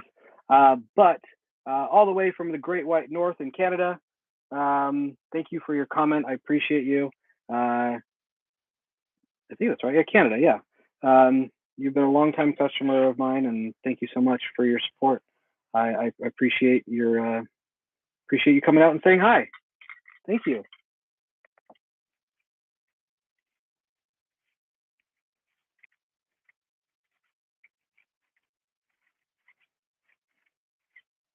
Eve, really? Okay, that's amazing. Yeah, love our friends up in the Great White North. Speaking of the friends in the Great White North, where's Steve Benko? Does anybody know where Steve Benko is? If he can get on here and say hi. If someone's on Facebook, please tag Steve Benko and tell him to get over here. But tell him he's a hoser first. Or tell him if he doesn't show up, he's a hoser.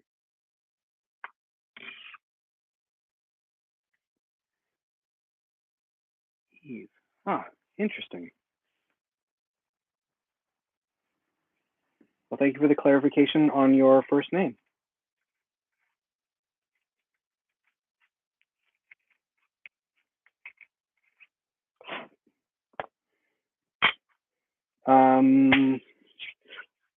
Well, I don't know if people know this, but I think it goes without saying, because thankfully, Charlie Rowe made the F7 pretty much a spitting image of the F3 and didn't change anything. I've been informed that the F3 coupler box works with an F7.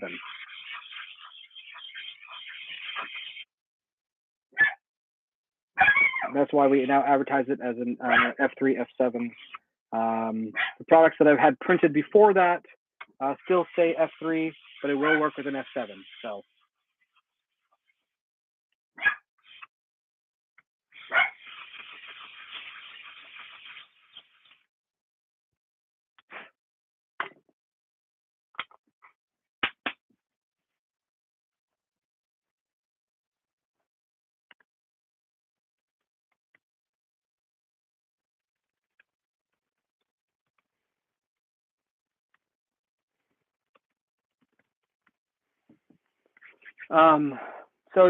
Eve, just so you know, I actually hand file all these parts. And that's what it goes into making CamPac boxes. So we don't just print them and then that's it. I would normally, in the past, I would be using a hand file and hand filing everything.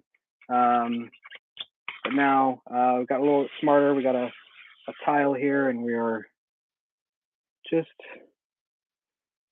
making sure they all are smooth and ready to go.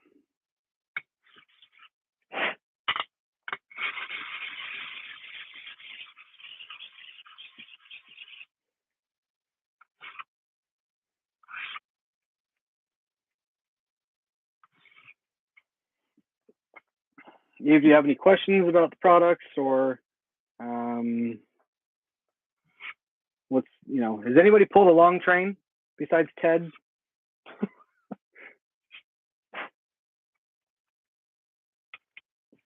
I don't know if Ted is still here. Let me check. No, I don't think so. Ted was here for a minute, unless he's probably still here and I just don't see it. But I want to give a shout out to Ted again for his amazing work.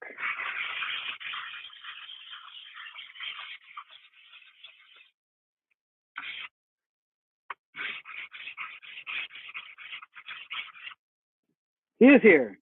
Dun, da, da. I don't know why. Oh, I think the name goes away when you're inactive for a while. I think that's why I don't see it.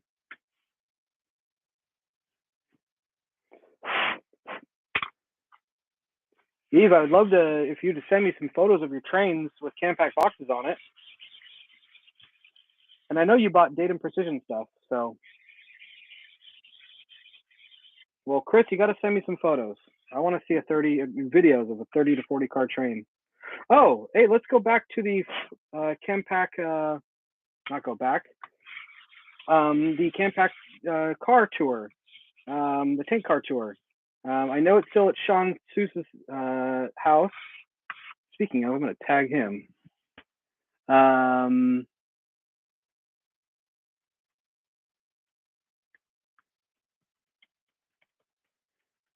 So I think that the CamPac tank car tour is going to go down to Southern California. It's going to probably pass me up. But I also may want to take it for a minute just to see if the box is looking okay. And just see if anything needs to be replaced or looked at. But the last I've been receiving, thanks to all of those who have hosted the car so far, that giving me updates on it, if there's anything going wrong with it, if there was, letting me know and keeping me in the loop. So I really appreciate all that.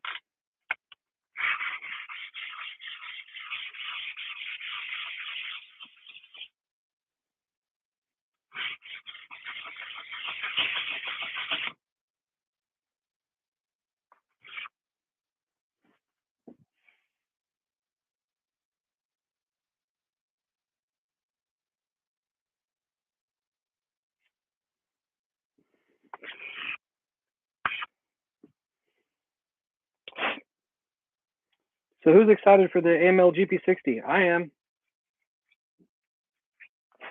Finally, something different to put on your tracks. Locomotive-wise, I mean.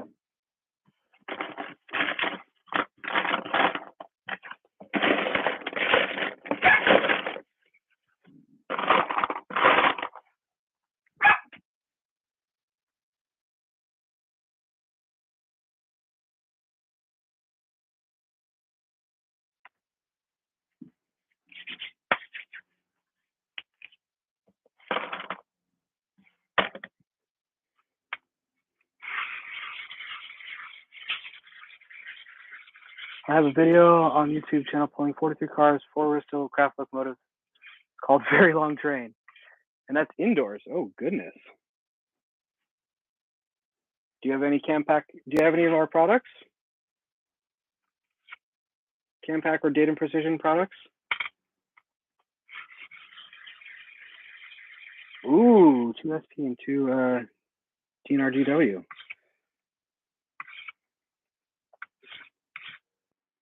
I think I'm going to stick with 1. I don't know if I'm going to go for 2. I know Ted is going for 2.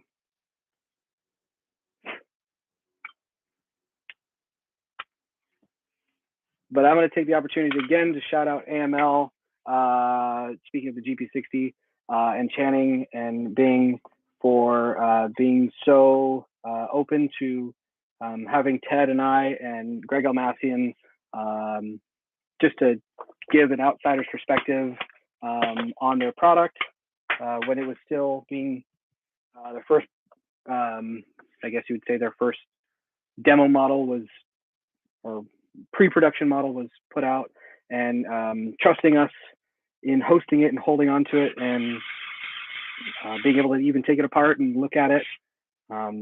Thank you. Shows a lot about what you guys are doing for our community and our hobby. So thank you for being open-minded.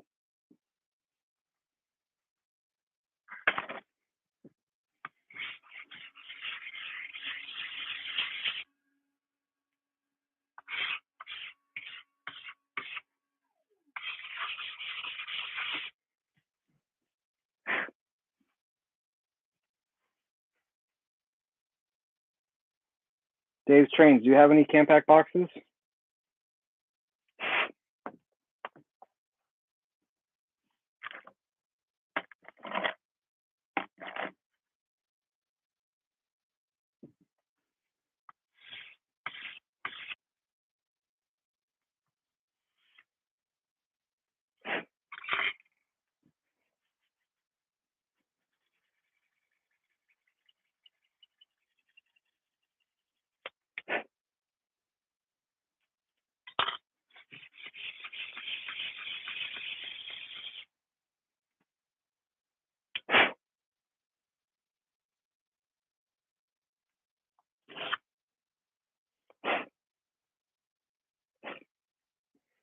Nice. Well, I think what would be better is for you to check out our website, which is camarillopacific.com. And that's where you can see our products. I normally don't live stream. This is just a last minute idea that came about literally less than 24 hours ago. And I've been away because I had my first child. He's now 4 months old, and took a break. But while I was away, my father, thankfully, thank you, Dad, continued printing product for me. We moved the production to his house, or my parents' house, because the nursery, or the office, turned into a nursery. And so now that I'm coming back tomorrow, officially will be online. If you want to place an order now, you can. So just get yourself in line. Bear with me as I will be doing my best to get your orders taken care of. But yeah, check it out, Dave. CamarilloPacific.com is exactly how it's spelled. Spelling on the YouTube channel. So yeah, come check it out. There's an order form on there now. Let me know what you think about the order form. And yeah.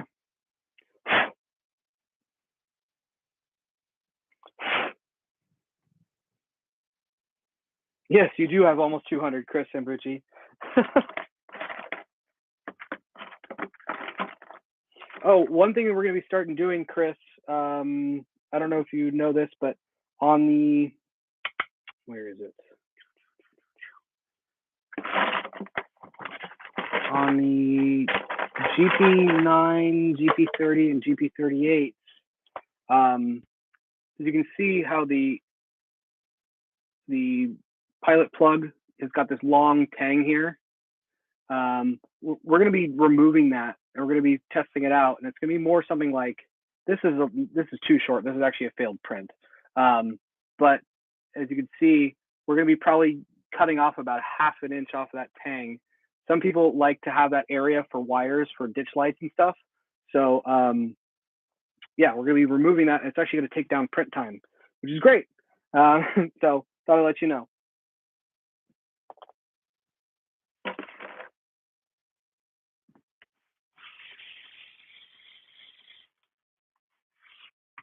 Thank you for the congratulations, Dave, by the way. Appreciate it.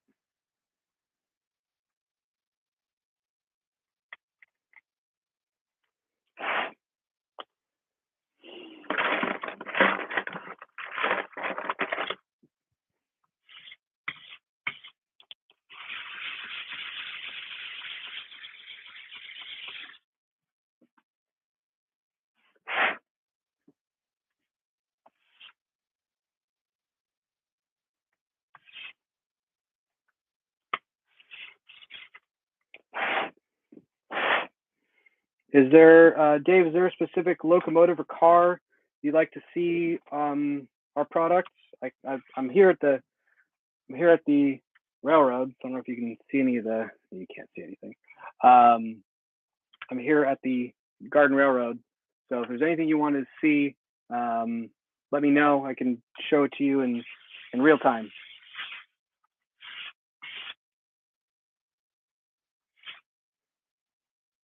Like, is there a specific locomotive or car that you're just you may have not done KD couplers on just because of how hard it may look, or maybe it's too much to you, or if there's any of that, just let me know and I'll pull it out. I have almost everything. Only thing I don't have is the passenger cars. What else? I'm not sure. I think I have everything. Oh, I don't have an E8 or E9, so sorry. But yeah, I got everything else.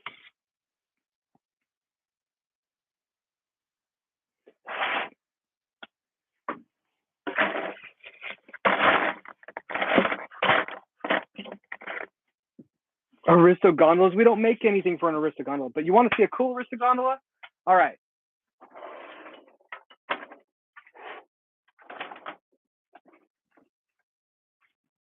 Here is my 50-foot, not 40-foot, Aristo SP gondola.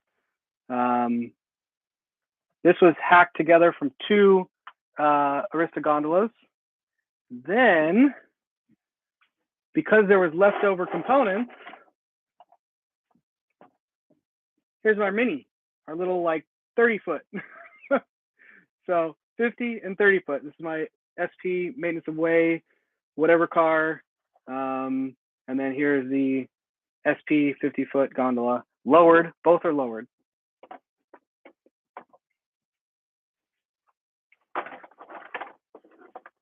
The problem with doing the gondolas is they need work. So if we were to do a product for the gondolas, there's different revisions, and so it's hard to make sure that they will work for you. And also, you know, you'd also maybe need to do a truck swap. Here's another cool thing. This is a LGB 2-bay. So the center was cut out and put together, and this is an SP 2-bay LGB car that was made for me by a good friend of mine. Both those gondolas and this car were made by a very good friend of mine. I'm going to keep your name anonymous for now because he doesn't do work for people, but I just want to give him his privacy. So thank you. You know who you are.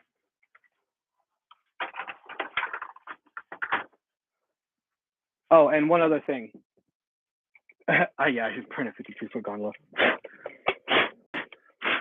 And here's another thing that might grind some people's gears. This is a reverse patch job, Southern Pacific GP38-2. Not bad, huh?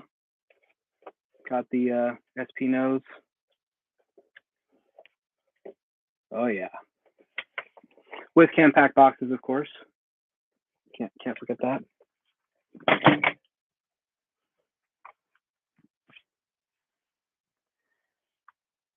Do I have any really long flat cars? I mean, I don't make any cars. I do have some long. I have LGB flat cars. I did this. I'll grab these guys for you guys to see. Dropping things here and there. But this is a cool car. All right. So this is a center beam bulkhead flat car. This was custom made CNC milled frame out of aluminum. KD trucks. Yes, it has 906s or 80 whatevers. That's just all I had laying around. And then I have the other one in the Opera Windows version with a CNC milled frame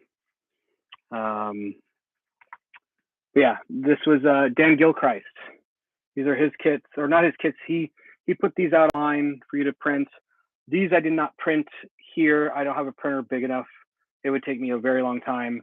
I printed these at a undisclosed location that I can't disclose because I no longer work for that company. So yeah, it was great for them to let me not only do the framework on a $1 million CNC machine, but also print these out on their amazing 3D printers. So if that answers your question, Dave, those are my flat cars. But I don't make any flat cars. I would look at Ole Valley for flat cars. They make some pretty cool ones. But do I have, you know, we make a kit for the LGB flat car, the 50-foot one. Let me see if I can find ours. Accessible? No, it's not. But yeah, that's something you can look into.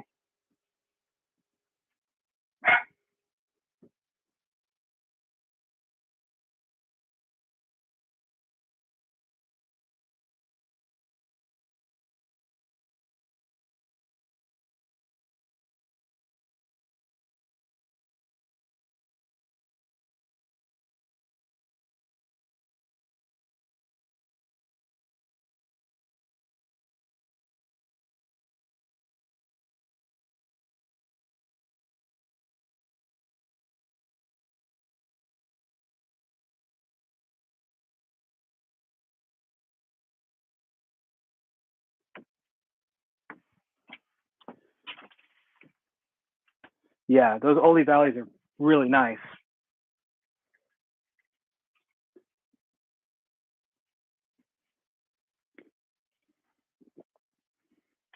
Yeah, I pretty much don't really have any custom stuff except for that one that I made. What else do I have? Go.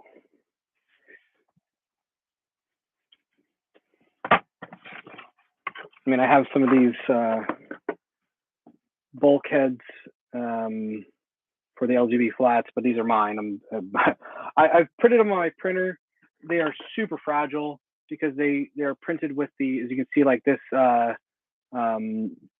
ladder or this grab bar is broken. It's just very fragile. The main structure is cool. I probably need to sand this bottom part, but you know, it is a bit to clean and get dialed because, you know, there's all this detail. You can see the ribbing inside it. Just beautiful work, Dan Gilchrist. Again, I want to shout out to Dan Gilchrist for this. Here's the bulkhead ends. These are, I did not print these at home. These again were at a undisclosed location from a company that I no longer work for. I got to keep that private, but this was done here on my printer. As you can see, like this bar is broken here, but I could probably just, you know, drill it out and maybe use some brass. Yeah, these are really, really cool. When I do find another LGB flat car, I'll probably use those bulkhead ends.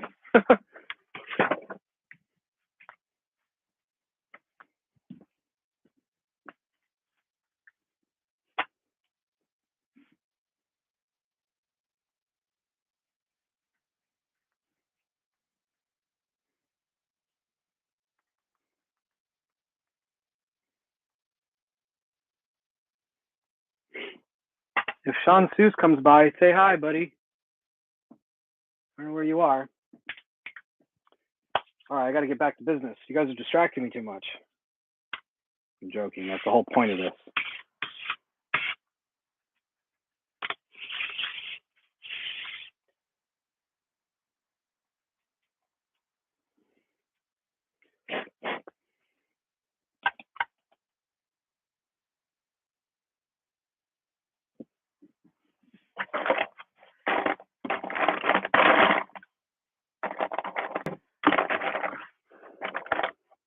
Andrew Fish was here earlier. I guess I'll show him that I'm working on ST40-2 that he might said he needs for his This is Conrail Blue ST40-2.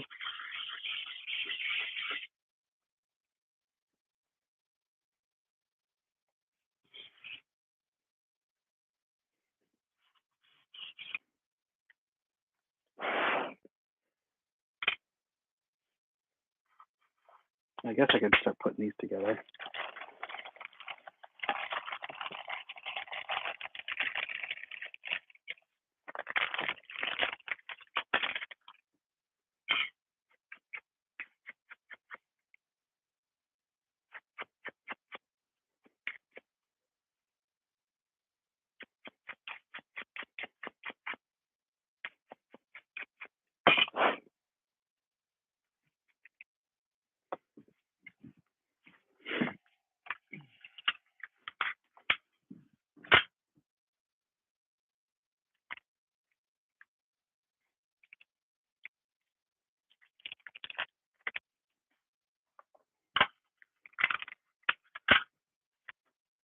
You do, Chris? Seriously?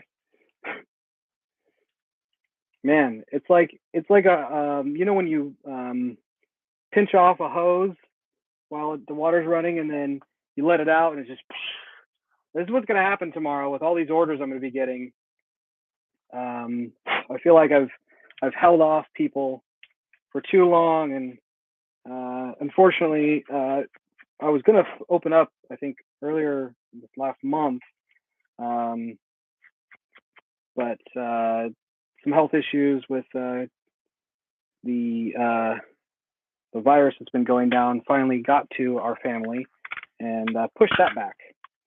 Everybody's okay, but I thought, well, might as well do it on 4th of July, America. So, you know, things happen, and here we are. At the end of the day, I told myself, I know it's, people want these coupler boxes, but for Chris Ambucci, I know trains are life or death. Maybe Gerald Froatz, maybe, but everybody else, they could probably wait.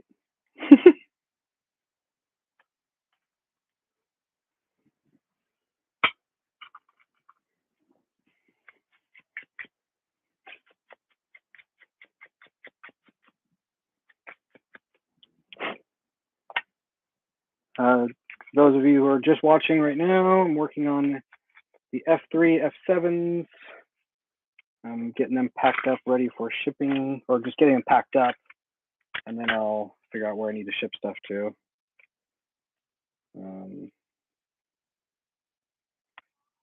I want to give a shout out to my amazing wife Sarah for putting up with me for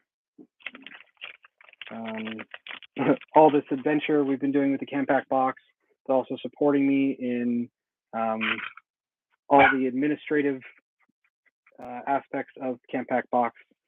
So thank you, Sarah. I love you so much.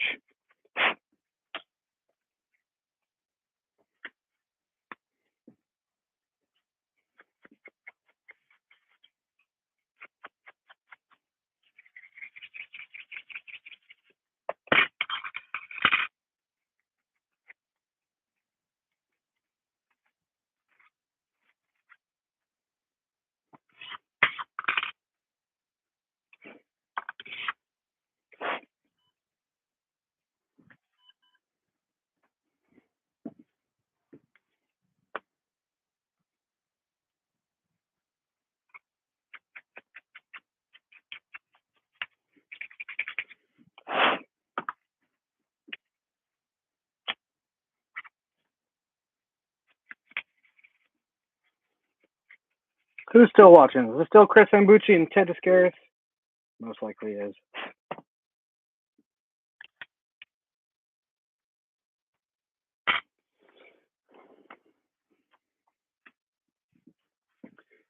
And Chris, I'm gonna need to make a direct tunnel to your house to just ship things to you.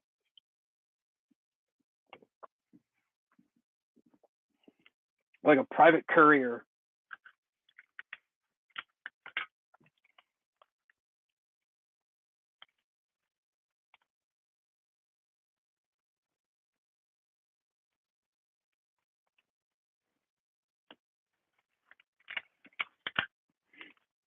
I thought you already have an order with me.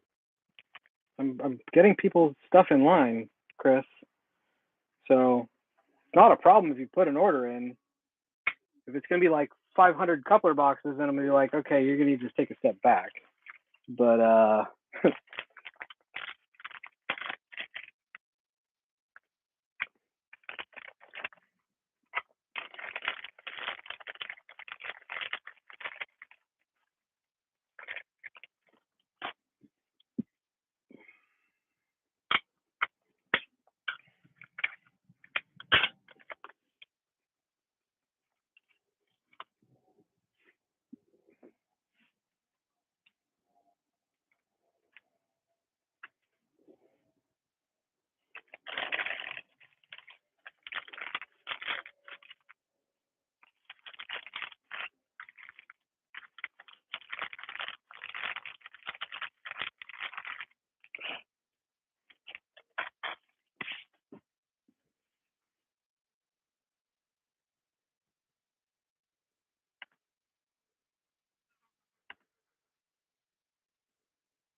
let me see what you've got ordered, Chris.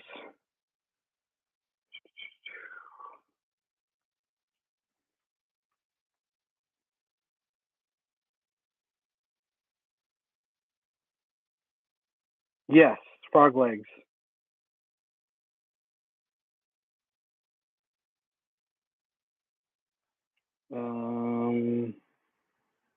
Geez. Alco PAs, NW2. Why don't you message me just to make sure I have the correct order? Yeah.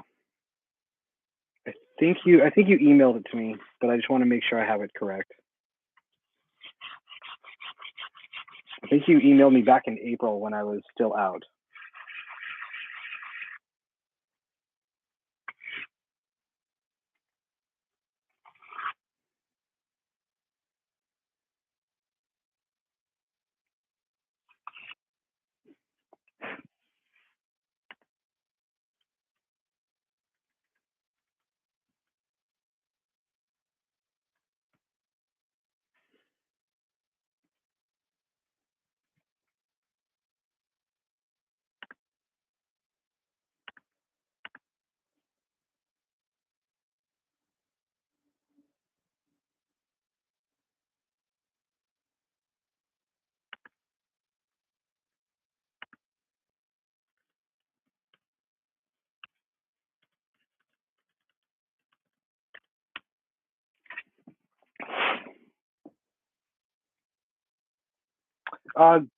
Who's MKT SD40? Identify yourself.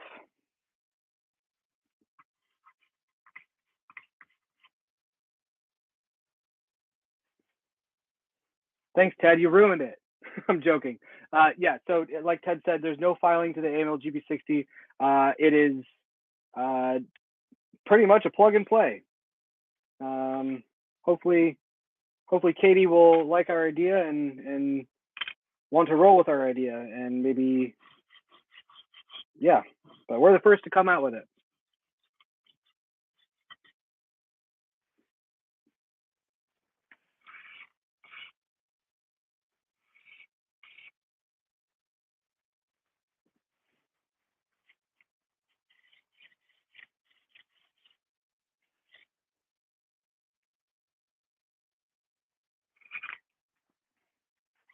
And MKT SD40, I don't know who you are, but Ted is responsible for all of these designs. He is the mastermind behind it. He is the engineer behind it all.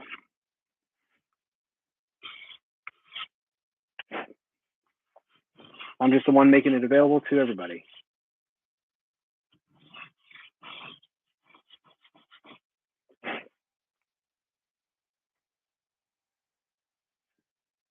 That's fine. 906s, no problem. I mean,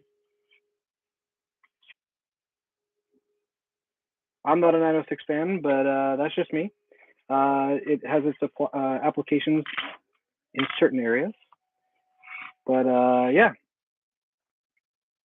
we do make one product that is uses a 906. It is for the USA Trains 60 foot.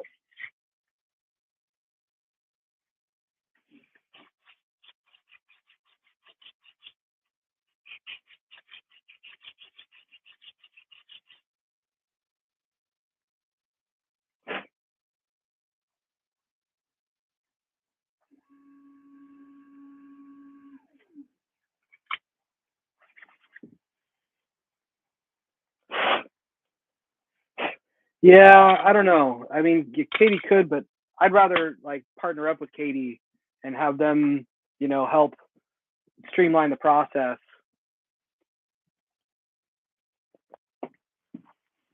So we aren't 3D printing everything. We can, Chris, it'd be nice to have like, for instance, the pilot plug for the ST40-2 injection molded. Let me get my other headset on. My headset's about to die. Yeah, it would be nice to have that. Certain things injection molded, like the GP38 pedestal. That'd be great to have it injection molded. The only thing is we just don't know the tolerances for injection molding.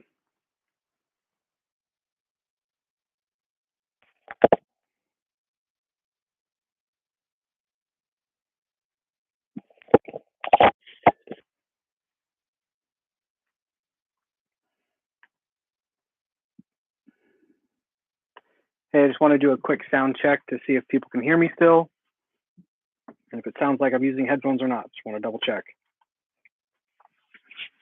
Which Katie coupler do you recommend with the Katie? Oh, so for what do you mean with the 906? So the AML GB60 is going to use a 907. So it's a center set coupler. Let me see if we can grab one. Do I have one readily available? I mean, it'll work. It'll line up. It's just you need to get the 907. It will not work with a 906. So putting a slack action coupler box on a locomotive that does not have slack action is definitely not prototypical. But yeah, you're going to want to use a 907, not a 906 for the AML GP60.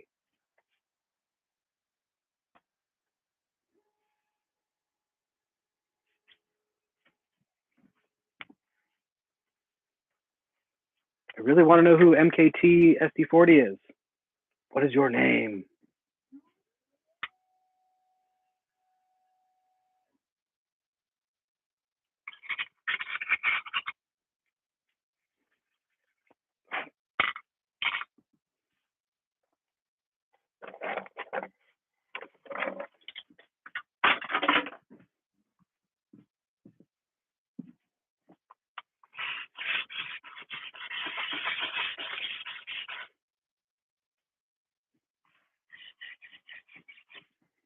And I'll just say hi to everybody who hasn't seen my face before.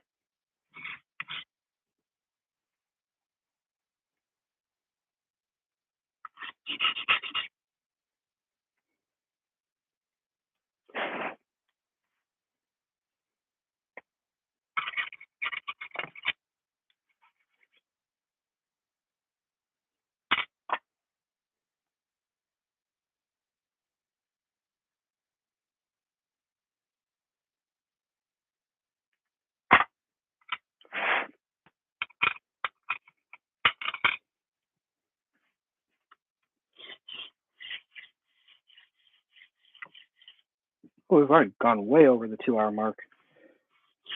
I can keep going. Doesn't really bother me because I'm just going to be here working and filing parts. I got a lot of work to do for tomorrow. Orders have already started coming in, and if you haven't ordered yet, or if you already have before, I implemented a new ordering form. Got a new form. Let me know what you think about it. It's pretty cool.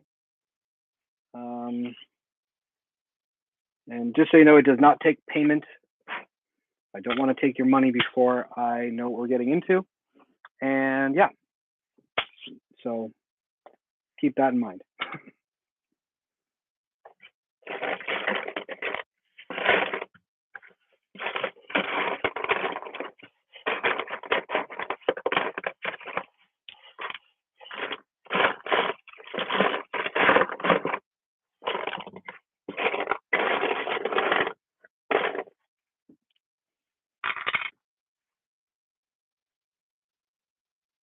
No, there is not, because you won't get the center set pull. So to answer your question, no, the ST70 does require a cutout. It is pretty minor, but it does require a cutout. Honestly, getting a set of files like this, a razor saw, and a micrometer is going to change your game for implementing KD couplers, as well as just other stuff on your railroad. You're going to really love it. So I highly recommend it, but you can do as you please. But the pilot opening sits too low for a center set coupler to actually be lining up with the KD gauge. So, and we don't use the offset couplers. We want to use the center set couplers so they give the full pulling power, so they don't droop and angle down on a heavy load.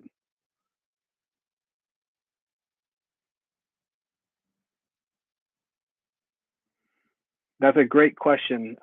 Ted, you might want to answer Chris Sambucci's question as well.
MKT ST70 or ST40. You might like this car if you're an MKT guy.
Do you have both MKT ST40? Do you have both? At least I don't know if they make more than two, but do you have both road numbers for the 100 ton?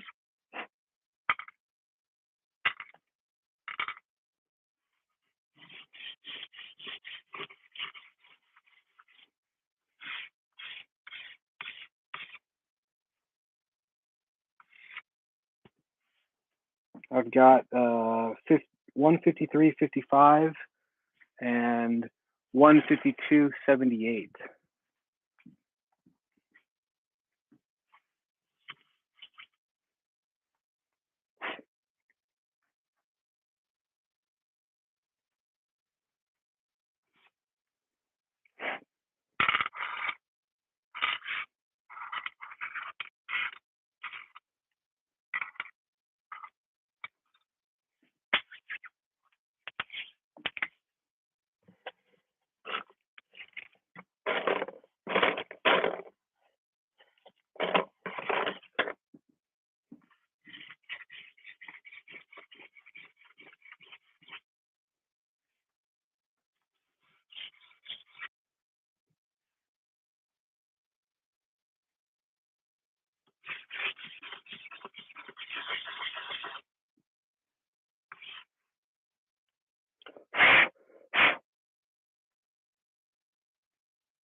Hey, Chris, who made those SP plows for you?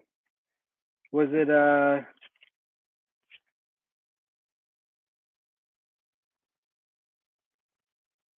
Steve Benko?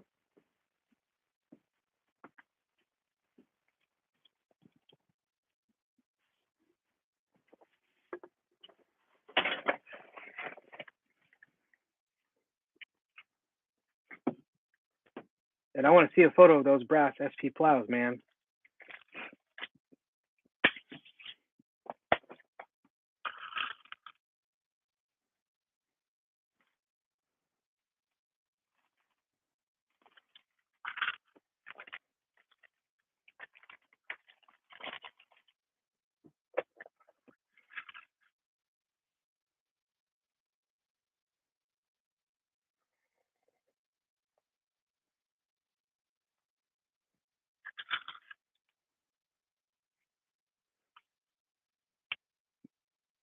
You definitely do need to trim the plows with the CamPac box.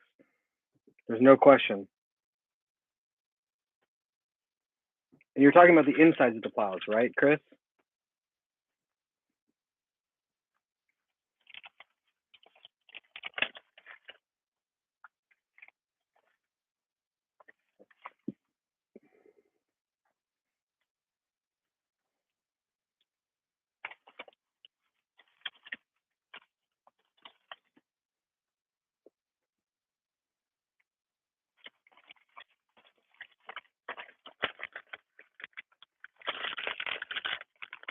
Oh, cool. I've got Chris. I've got two cabooses in that I dunked in isopropyl alcohol. One Bayside and one extended vision. Oh man, I can't wait to paint them.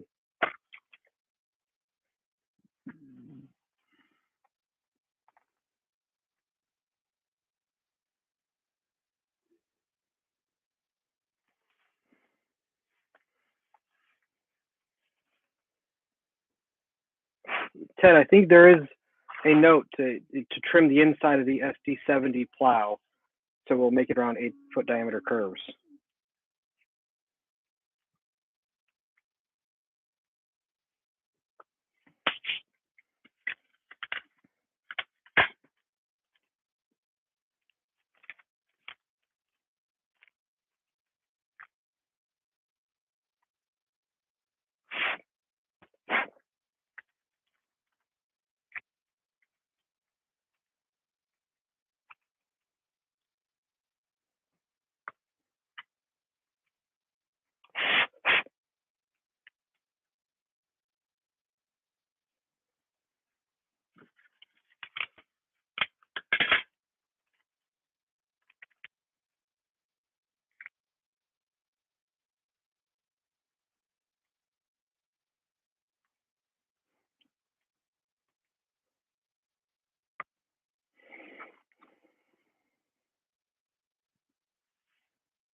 What?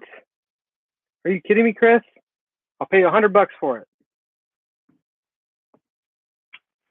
I have one. It's just if it's a different road number, I'd want it.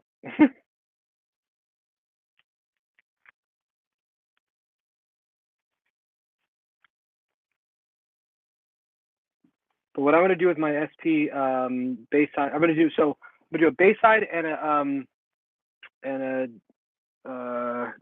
I'm actually going to be getting another Bayside, but the extended vision is going to be a cotton belt livery. The Bayside is going to be a SP livery with the that disc antenna on the top. I'm going to try and make it kind of period correct, and then I might get another extended vision or another Bayside and put that in Camarillo Pacific or CamPac Box livery. We'll see how that goes for. What? Dude, Chris, how do you come up with these amazing deals? Are you just doing it just to make me upset? You must be. You're rubbing it in.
Ted, I paused my muted my audio because my wife is calling me, and I'll be right back. So I'm going to continue what I'm doing, and I'll be right back. Give me like a few minutes or a minute.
I know audio was out. I know. My wife called, and we're trying to figure out today. So I'll probably be back here tomorrow and working on more CamPac boxes. Sorry for the audio, for pausing the audio. I was again on the phone. I didn't expect this live stream to stay on for so long. So I'm just letting it run just because y'all are so great, and I appreciate you guys.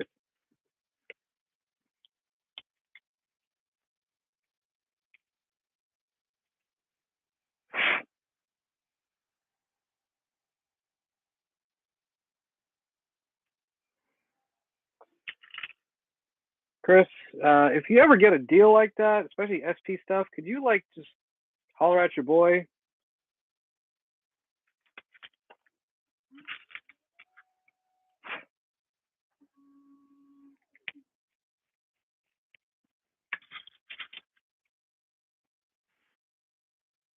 I mean, UP stuff would be kind of cool. I could get a UP flag -9 and do a reverse patch job again. That would grind people's gears. But yeah, hey Chris, thank you so much for thanks for joining. I appreciate you. Thanks for commenting. Thanks for your kind words.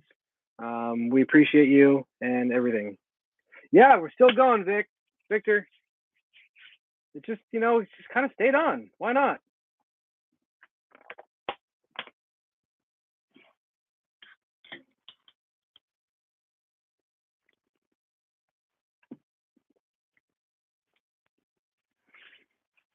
Yeah, I don't understand that, Chris, but I admire you because you like SP. Have a good 4th, Chris. Appreciate you.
love how Victor Guest came back just to say that. The fact that he came back to even just say something was even better. Just to see if we were still online.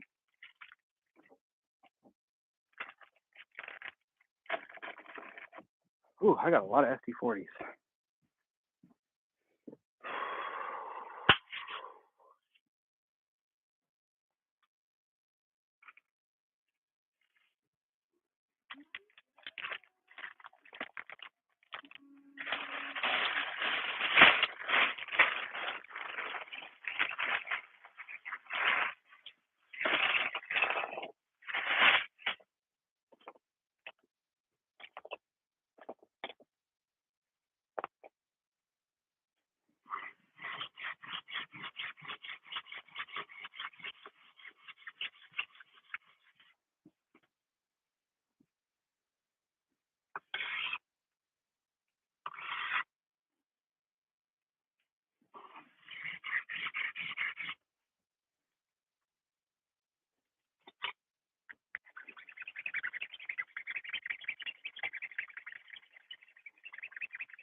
Is just Ted still here? Anybody else still here? Is Victor still here?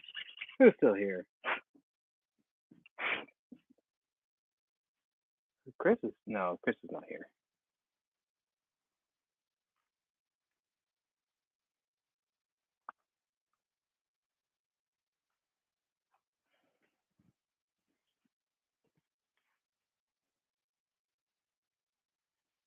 Yeah, it does.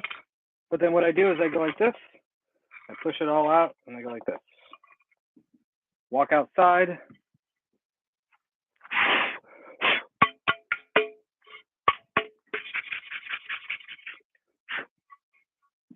And then bada bing. Look at that. Clean as a whistle. Here, I can see it better.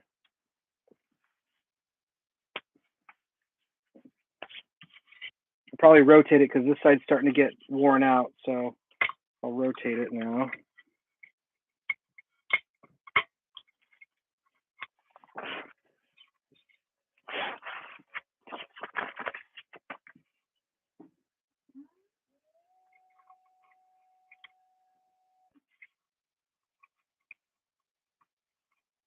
Keep it right at the edge because then I can get a nice straight edge when I'm filing. Trying to catch up, geez.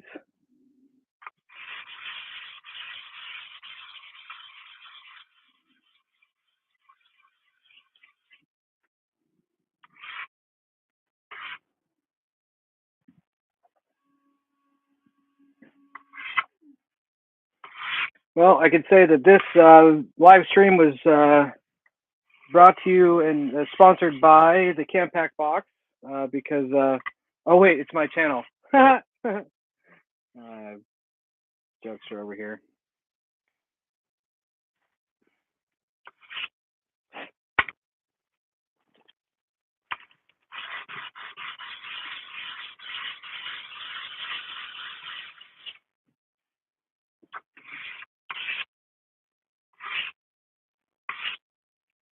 So a third person watching. Who is that third person?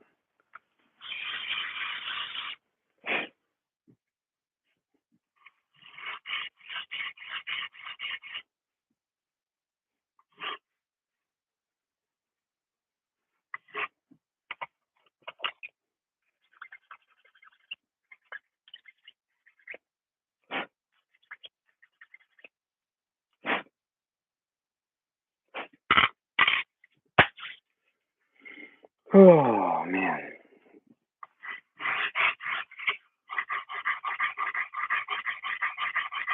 In all honesty, I probably would have gotten like 2 times as much work done without having to explain everything to everybody. But you know what? This is great to show people. And I would normally put just some tunes on and just rock out and have a few beers and just hang out. Don't worry, we're not stinging out. Beers are still here.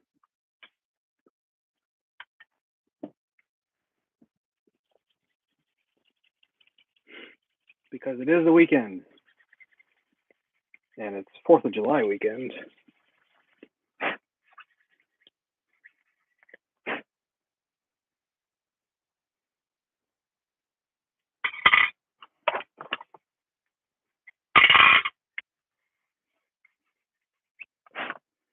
Right now I'm filing Bristol 100 tons. We're just going all over the place. It's really nice to mix it up when I'm filing stuff, because doing the same thing over and over again gets really repetitive. And sometimes the repetitive is nice, but I guess I could do that, Ted. That's a thought. But then it would blow off inside the shed, and it's really not great to breathe in. So I'm gonna veto that. I have thought about getting a vacuum table, so everything that falls down gets vacuumed out. But they're kind of expensive. I could potentially make my own vacuum table, but when do I have time to do anything? I barely have time to do these CamPac boxes, right, Ted?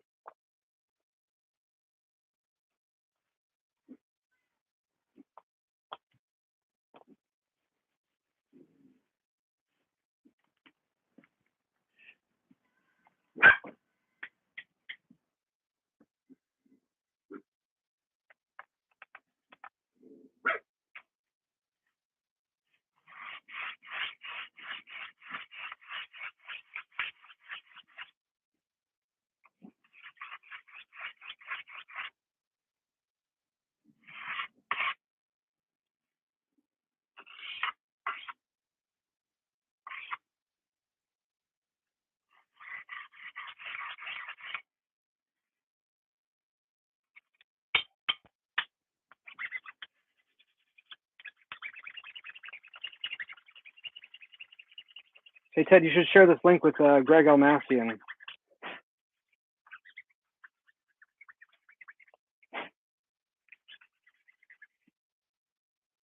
I'm going to be getting off in a little bit, so.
Well, yeah, but he can see it where it's at right now, and I can say hi. Who else is watching us right now? Bada bing, bada bing.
Thanks, Ted.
More 60-foot box cars. I'm filing down right now. We have a third watcher. I have no idea who's watching. Hello, whoever is here.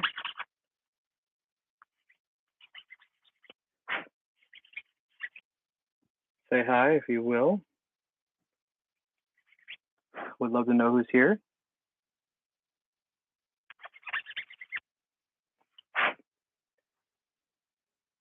Hey, is that Mike Boyd?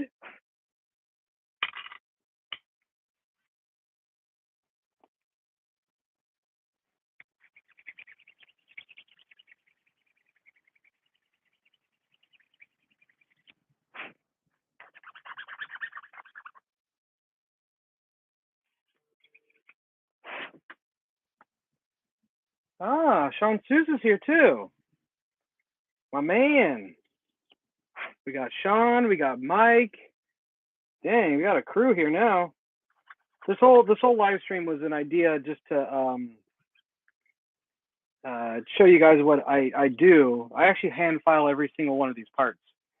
So it's not just as simple as print it and then send it. You know, I literally have to just make sure there's no burrs and all that stuff. So as you can see here, I'm working on the 60-foot box cars by USA Trains, which utilize a 906. And then, you know, some of them I have to hand file because getting into those tight spots are kind of hard. And then I have to pack up all these screws. I've got boxes and boxes of different screws. So, yeah, this is just to kind of show you like kind of behind the scenes. If this is something you guys like, great. If not, I'm thinking about setting up a Zoom call. Anybody can come in and just hang out and talk shop, and I don't know, just something that we can all interact instead of over a chat. But yeah.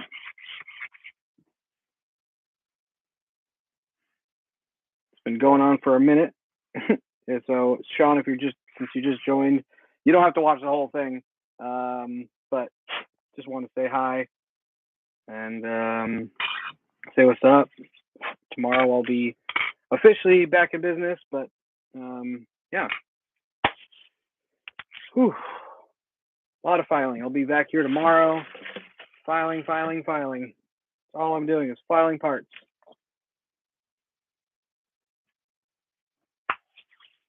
There we go. So 60 foot.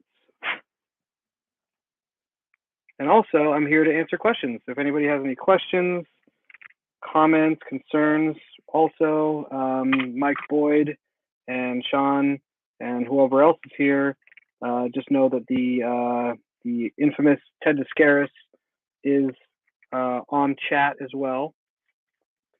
He is responsible for every single bit of CamPac Box, and just want to give him a shout out for his amazing work, all he does, and to help further our hobby.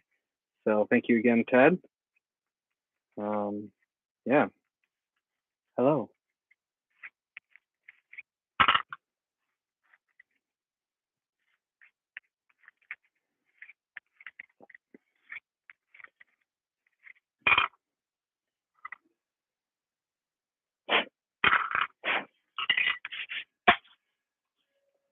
And happy 3rd of July. If anybody doesn't know what's special about the 3rd of July, it's the day before 4th of July. That's what's so special. Got him.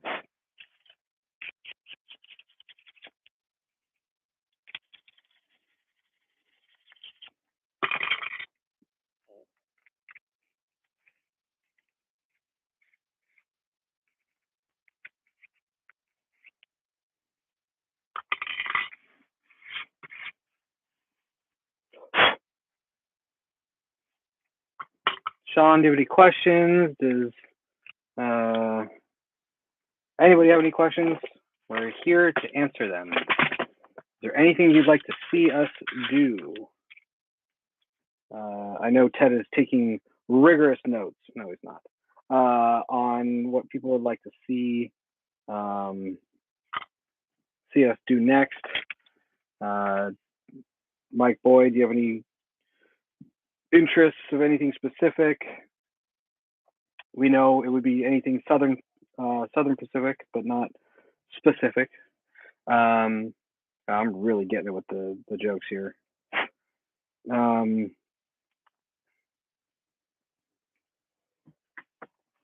Yeah.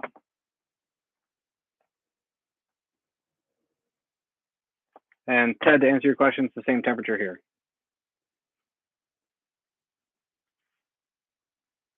Only 2 people watching, 1 person watching, they all dropped off. Bye.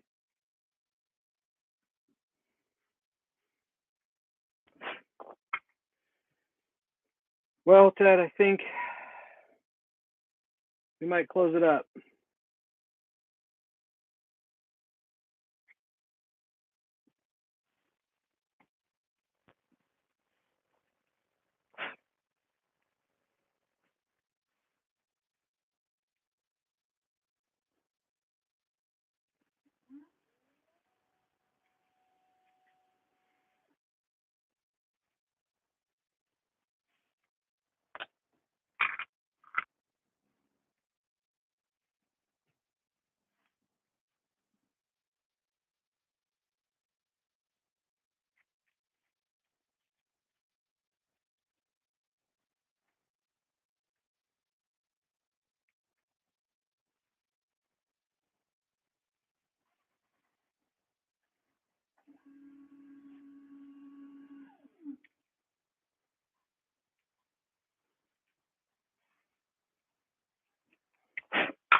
Looks like we might have another viewer in a second.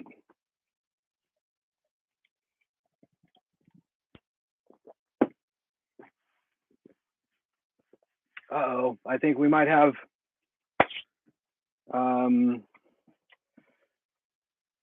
Mr. UP 582. I think that's what he goes by.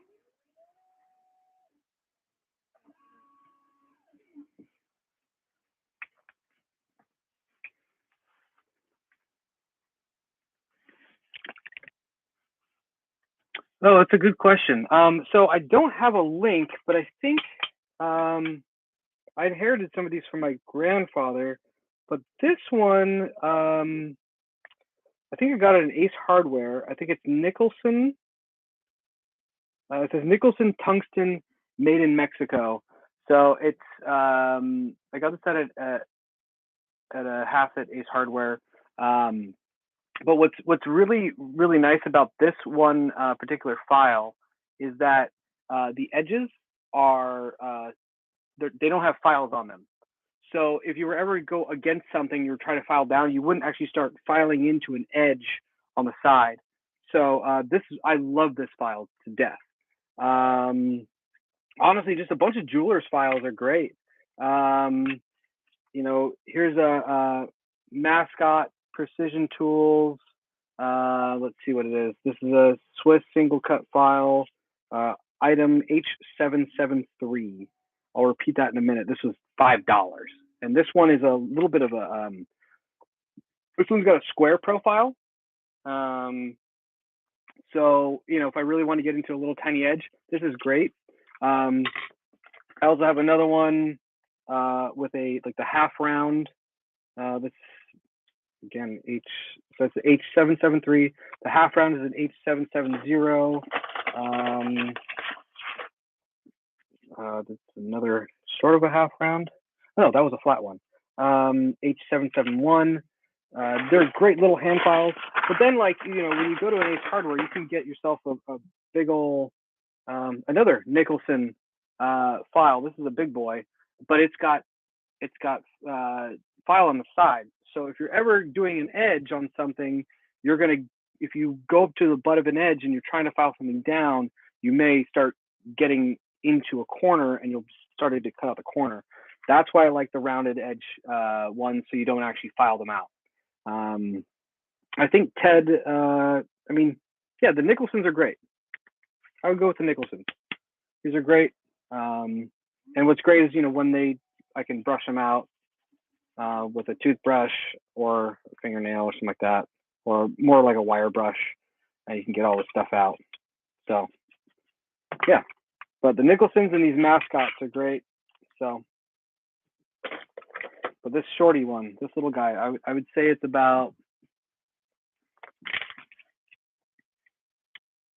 in total length, it's about 5.5, 5.25 inches. Yeah, about 5.25, a little more than 5.25. But the cutting area is about a little bit like 2 3/4 of an inch, and its width is about, let's see here, about 1/4 of an inch wide. It's really nice. So, fun fact. Yeah, and Ted, you bring up a great point. Files that have serrations on the edge are great too for certain applications. For me, I don't use them because of when I'm filing these parts, sometimes for me, I like to have an edge or a soft edge without serrations on it, so I can get up against it without, you know, messing up something that's like a detail part on one of these coupler boxes. Gosh, we got 5 people now.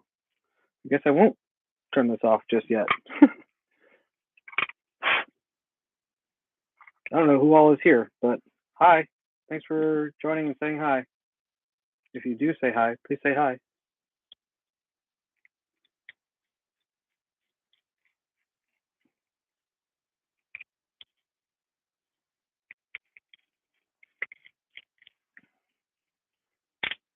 And if you want me to, if you email me MKTSD40, my email is colin at camarillopacific.com, and you can email me. I can send you information on the files if you have questions of them. I don't remember about the one that I mainly use, but I know I got it from NA's Hardware. I could probably find it.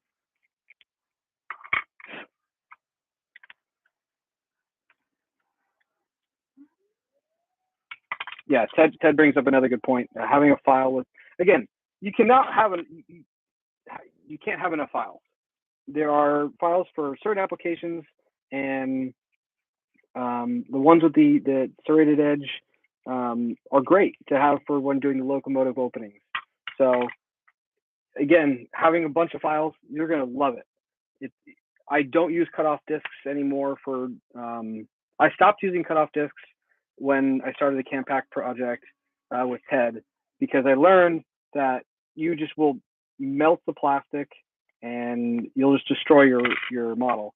And, you know, it helps you really define the model really well and make the product look good.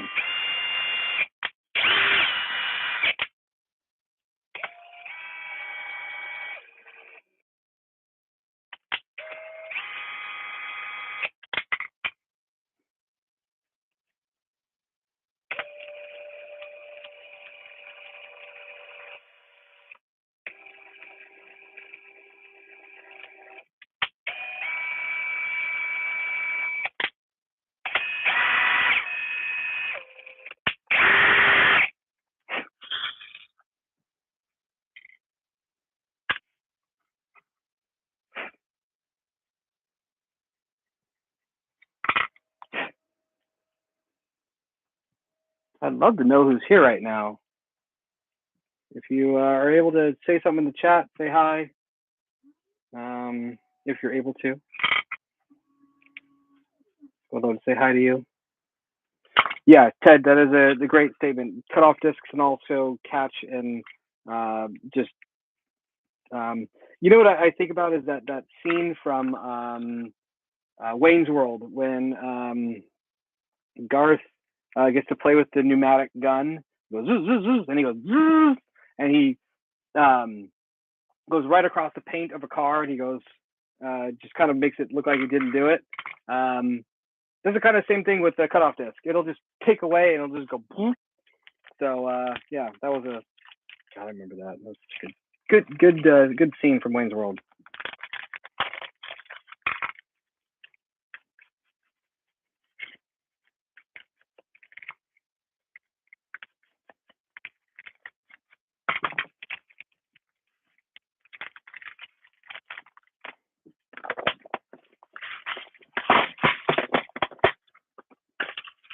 Does anybody have any questions of what I'm currently doing right now?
Callie, it's okay. All right. Well, I'm going to be calling this in about 12 minutes. I got to get going to dinner. But I'm still going to be doing what I'm doing. Clear this off as Ted usually recommends.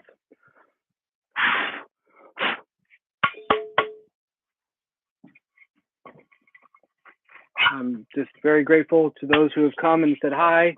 I think we got 5 people still watching right now, or now 4. But still, very, very, very excited. Thank you all. Any questions, I'd love to answer them. But this just goes to show you guys you all, not you guys, what I have to do to our products when you guys order them, when you all order them. Ugh. Thanks, Dave. I didn't know you're still on.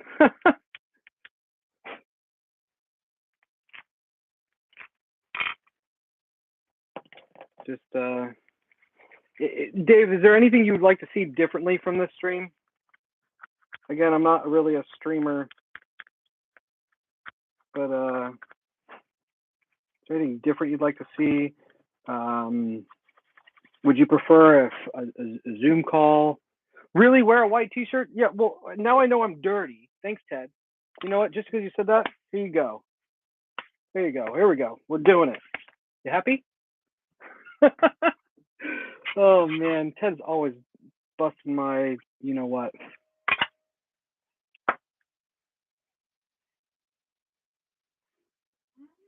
Oh, congratulations, Mike. And I believe, correct me if I'm wrong, you're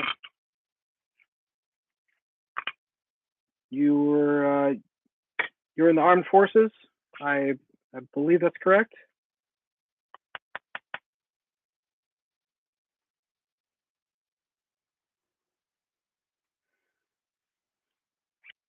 And I believe if that is correct, Mike, I appreciate you and every regard, and your retirement is well deserved.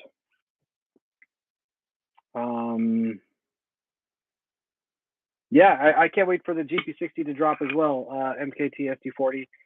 It's gonna be a nice unit, and since we were able to get our hands on it ahead of time, I can tell you it's a nice unit. It is really, really sweet.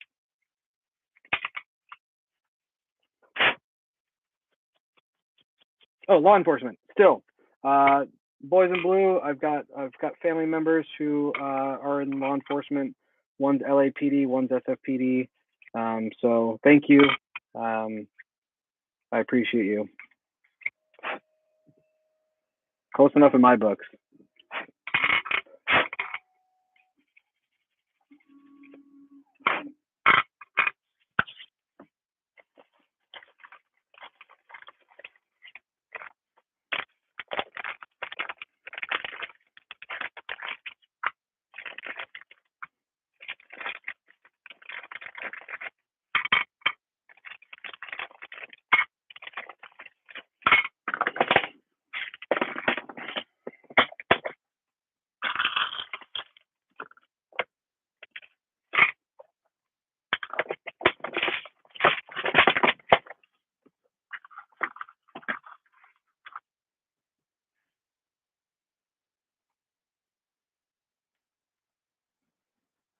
Maybe back to badge.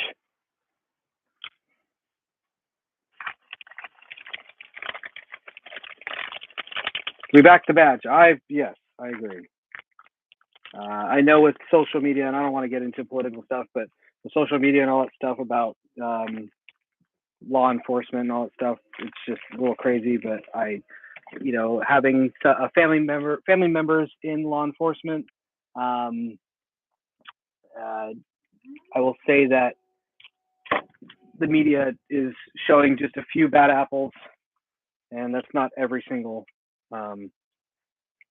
person in blue. So, yeah, appreciate you. Someone's got to do it.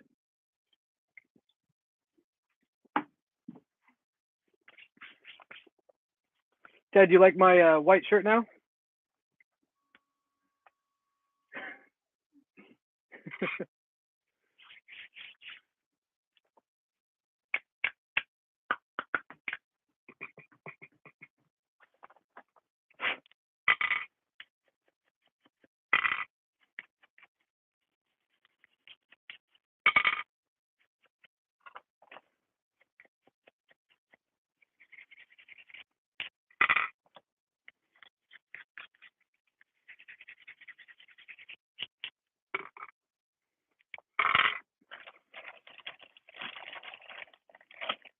All right, well, we're getting there. So I'm just doing some AML Bethgons. Those are done. Let's see here. Oh yeah, these guys.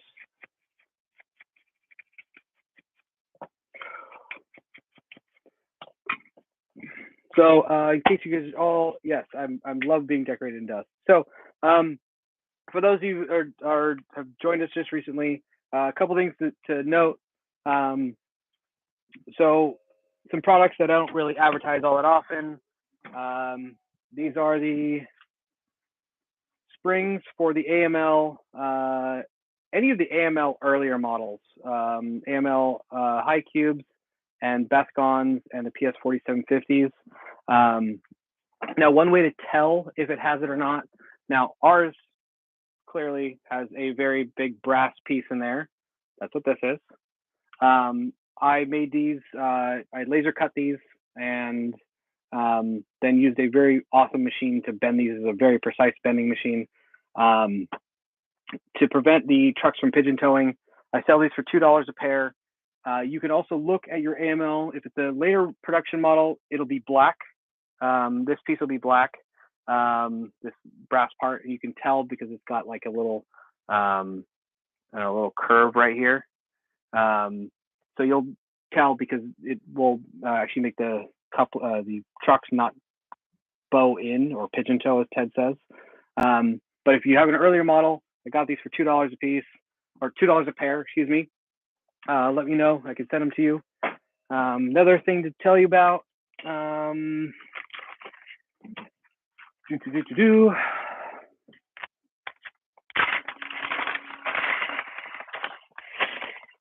This is what we call the frog leg. This is for a Aristocraft number 6 turnout. So what it does is it sits in the frog, and it prevents the wheels from dipping at the frog opening. And it's not for Aristocraft wheels, but it's for all the other ones like LGB, USA Trains. You'll see them dip. They go dut dut dut dut. And sometimes that can lead to a derailment. So these are $7 a piece, and they just drop in. We recently just put them in because I had an open house last week, and they drop into the frog, and they are pretty awesome. They're stainless steel, and they are laser cut as well. Yeah. And then last but not least, what started everything is the Datum Precision Coupler Box, which is used for all Aristo locomotives, meaning Dash 9, ST45, GP40, E8, E9, RS3, and RDC. So those are CNC aluminum milled coupler boxes, and they'll outlast your locomotive.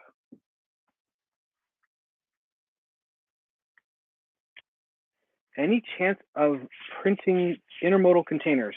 So no, my printer is not that big.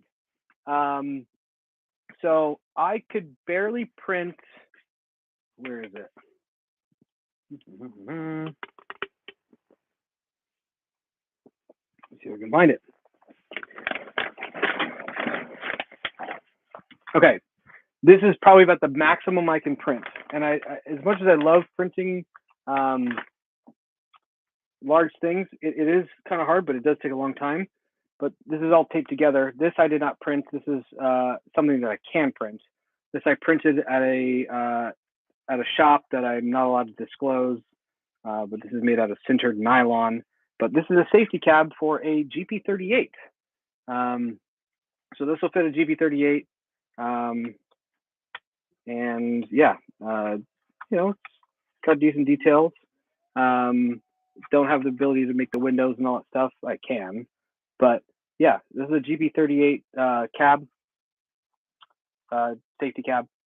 So for all those people in the Great White North, they might like this. But yeah, this is probably as big as I can print. So doing a container would have to be in, you know, sections of, gosh, do I have a container car around here? I don't. Oh, I have a container. And if we look at the sizing here, that's 1, 2, 3.5. That's just for the shorter one. So yeah, it's not something that I would probably go for all the time, but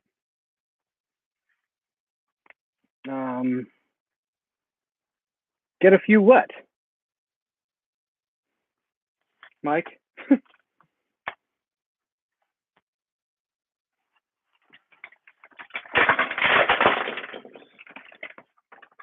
I think so.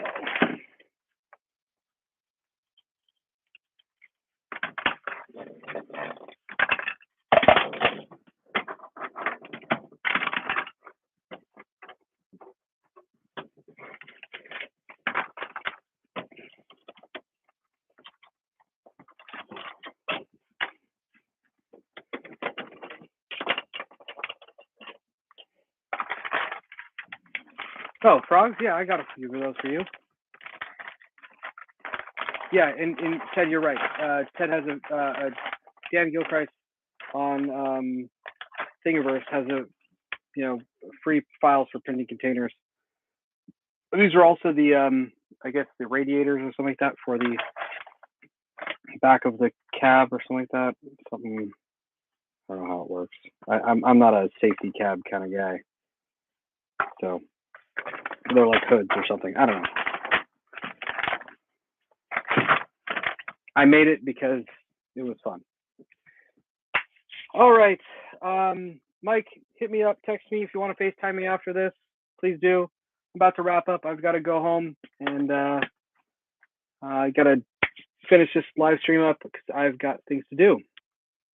It's all good, Mike. Don't worry about it. But if you guys have any questions or anything like that, please let me know. Colin at CamarilloPacific.com, and I'd love to hear from you now that I'm back.